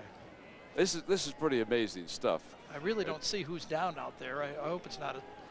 It's Allen, another linebacker. That's what I was talking about whether you want your starters in at the end of these games like this. It's not necessarily you're criticizing them for running up the score, but if you lose a starter in a game that's over, you wonder. He's on scholarship. He's okay. Well, they got 3 or 4 of them. The next guy might be better than this guy. Who knows? Time permitting, of course, we'll have the Thrifty Car Rental post-game report. We'll have John, Terry, and Craig. We have highlights and analysis. This is Rivalry Saturday. The big one, Michigan, winner in Ann Arbor, knocks the Buckeyes out of championship. Can I say something about the Buckeyes? I thought they played magnificently today. I mean, they never gave up. They showed why they were champions. Inside shovel pass. Mack, check that. That was Bonga Wonga. Now here's our Chevy players of the game. Kewan Jones of Oklahoma, the 5 touchdowns did it that last play, 160 total yards. And Adele Duckett, 6 tackles and 2 more sacks, 14.5, I believe that gives him. That's the record here for a season, and a recognition of their efforts. Chevrolet will make a $1,000 contribution to each university's general scholarship fund. Kewan Jones on the day, 22 carries, 83 yards, and 4 touchdowns, and of course the 77-yard touchdown reception. And we're down inside of the final 2 minutes. And my apologies to Oklahoma. It was not the 6th time they had 50 points plus. It's the 7th time they had 50 points plus. Gotta give them some credit. Well, the only time they were pressed at all was Alabama, and of course Bob Stoops came up with that fake punt, and they won that 2013. But I don't believe they were pressed in the 4th quarter. We didn't do that game, Gary. We picked them up the next week at UCLA, and we've been fortunate enough to cover a lot of the Oklahoma games the last 2 years. And I'm here to tell you, I haven't seen a team that can play with them. Let me tell you that right now. You thought they were the best team last year, yes, I would not disagree with that. I think USC and Oklahoma, Ohio State and Miami were the best 4 last year, and I think, you know, Oklahoma's been the best 4 this year. There's no doubt about that. Probably the best this year. I'm really looking forward to USC if it comes down to it. But there is one thing I want to point out. I would not count Kansas State out. They're going to have a tremendous following if they get into the Big 12 championship. It could be very cold up there in Kansas City. Oklahoma had to go through them, Gary, to the last title, and that was a 3-point game. That was a tough football game up there. Of course, Jason White is so efficient. And the other thing is, they've got a defensive line. Those 4 guys, they're the best sacking defense in college football. They can put pressure on with just their defensive line. Now, we talk all about Kansas State and watch Brad Smith and Missouri go knock them off. Well, that could happen. Brad Smith's a great football player. And, you know, congratulations also to B.J. Simmons on the year he's had. And he broke Ty Detmer's record, and I know it was a disappointing Saturday for him here today under the ABC lights and up against the #1 team in the nation. And 5 intercepted passes, 6 if you count Coach Stoops on that far sideline. But it's 3rd down and 7. It's just been a great year for him and Coach Mike Leach, all these people up here on the staff have been so helpful for us. Just some great football fans up here in Lubbock, some awfully nice people, and I'm sure they too are disappointed. There's his single season NCAA record now. He went right past Ty Detmer And that interception total, he'll fall out of that that ratio where he was way up in there, wasn't he? They will. They'll also be a tough matchup for anybody who faces them in the bowl game, because for playing for this pass-happy team, that's fun. That's like going playing basketball in a bowl game. They'll just go out there and rip it around and throw it 65 times. It'll be fun for them, and everybody else you have to block and tackle for 2 weeks. All the SIDs here: Chris Cook and Blaine Beal. Oklahoma, of course, Kenny Mossman, his usual outstanding job, and he helped for everybody. Simmons airs it out deep, incomplete, and we thank the executive producer of ABC Sports, Mike Pearl, senior producer Bob Toms, the coordinating producer of college football on ABC, and the producer of the game today, Bob Goodrich, the Texan himself. Bobby G, nice job down there with our director, Larry Cam. Larry was awfully happy that Michigan beat Ohio State today. And our TD, Monty Poling, associate producer Drew Koliski, he's produced the fourth quarter. Associate director Brian Fay, and our stats guys, Craig Rothberg, scoops himself from Florida, and Jason Polstein. Technical manager Mark Towie, Christy Bravey, the production manager. What a great job she does. And of course our assistants, the Sun Devil and Dr. Graphics himself, Ian Grukow. Along with Marla Kiefler, they do a great job. Mark Loomis is the director of production. Special spotter today, Scott Musburger, while our regular spotter Brian Movelson spends the weekend in Hawaii.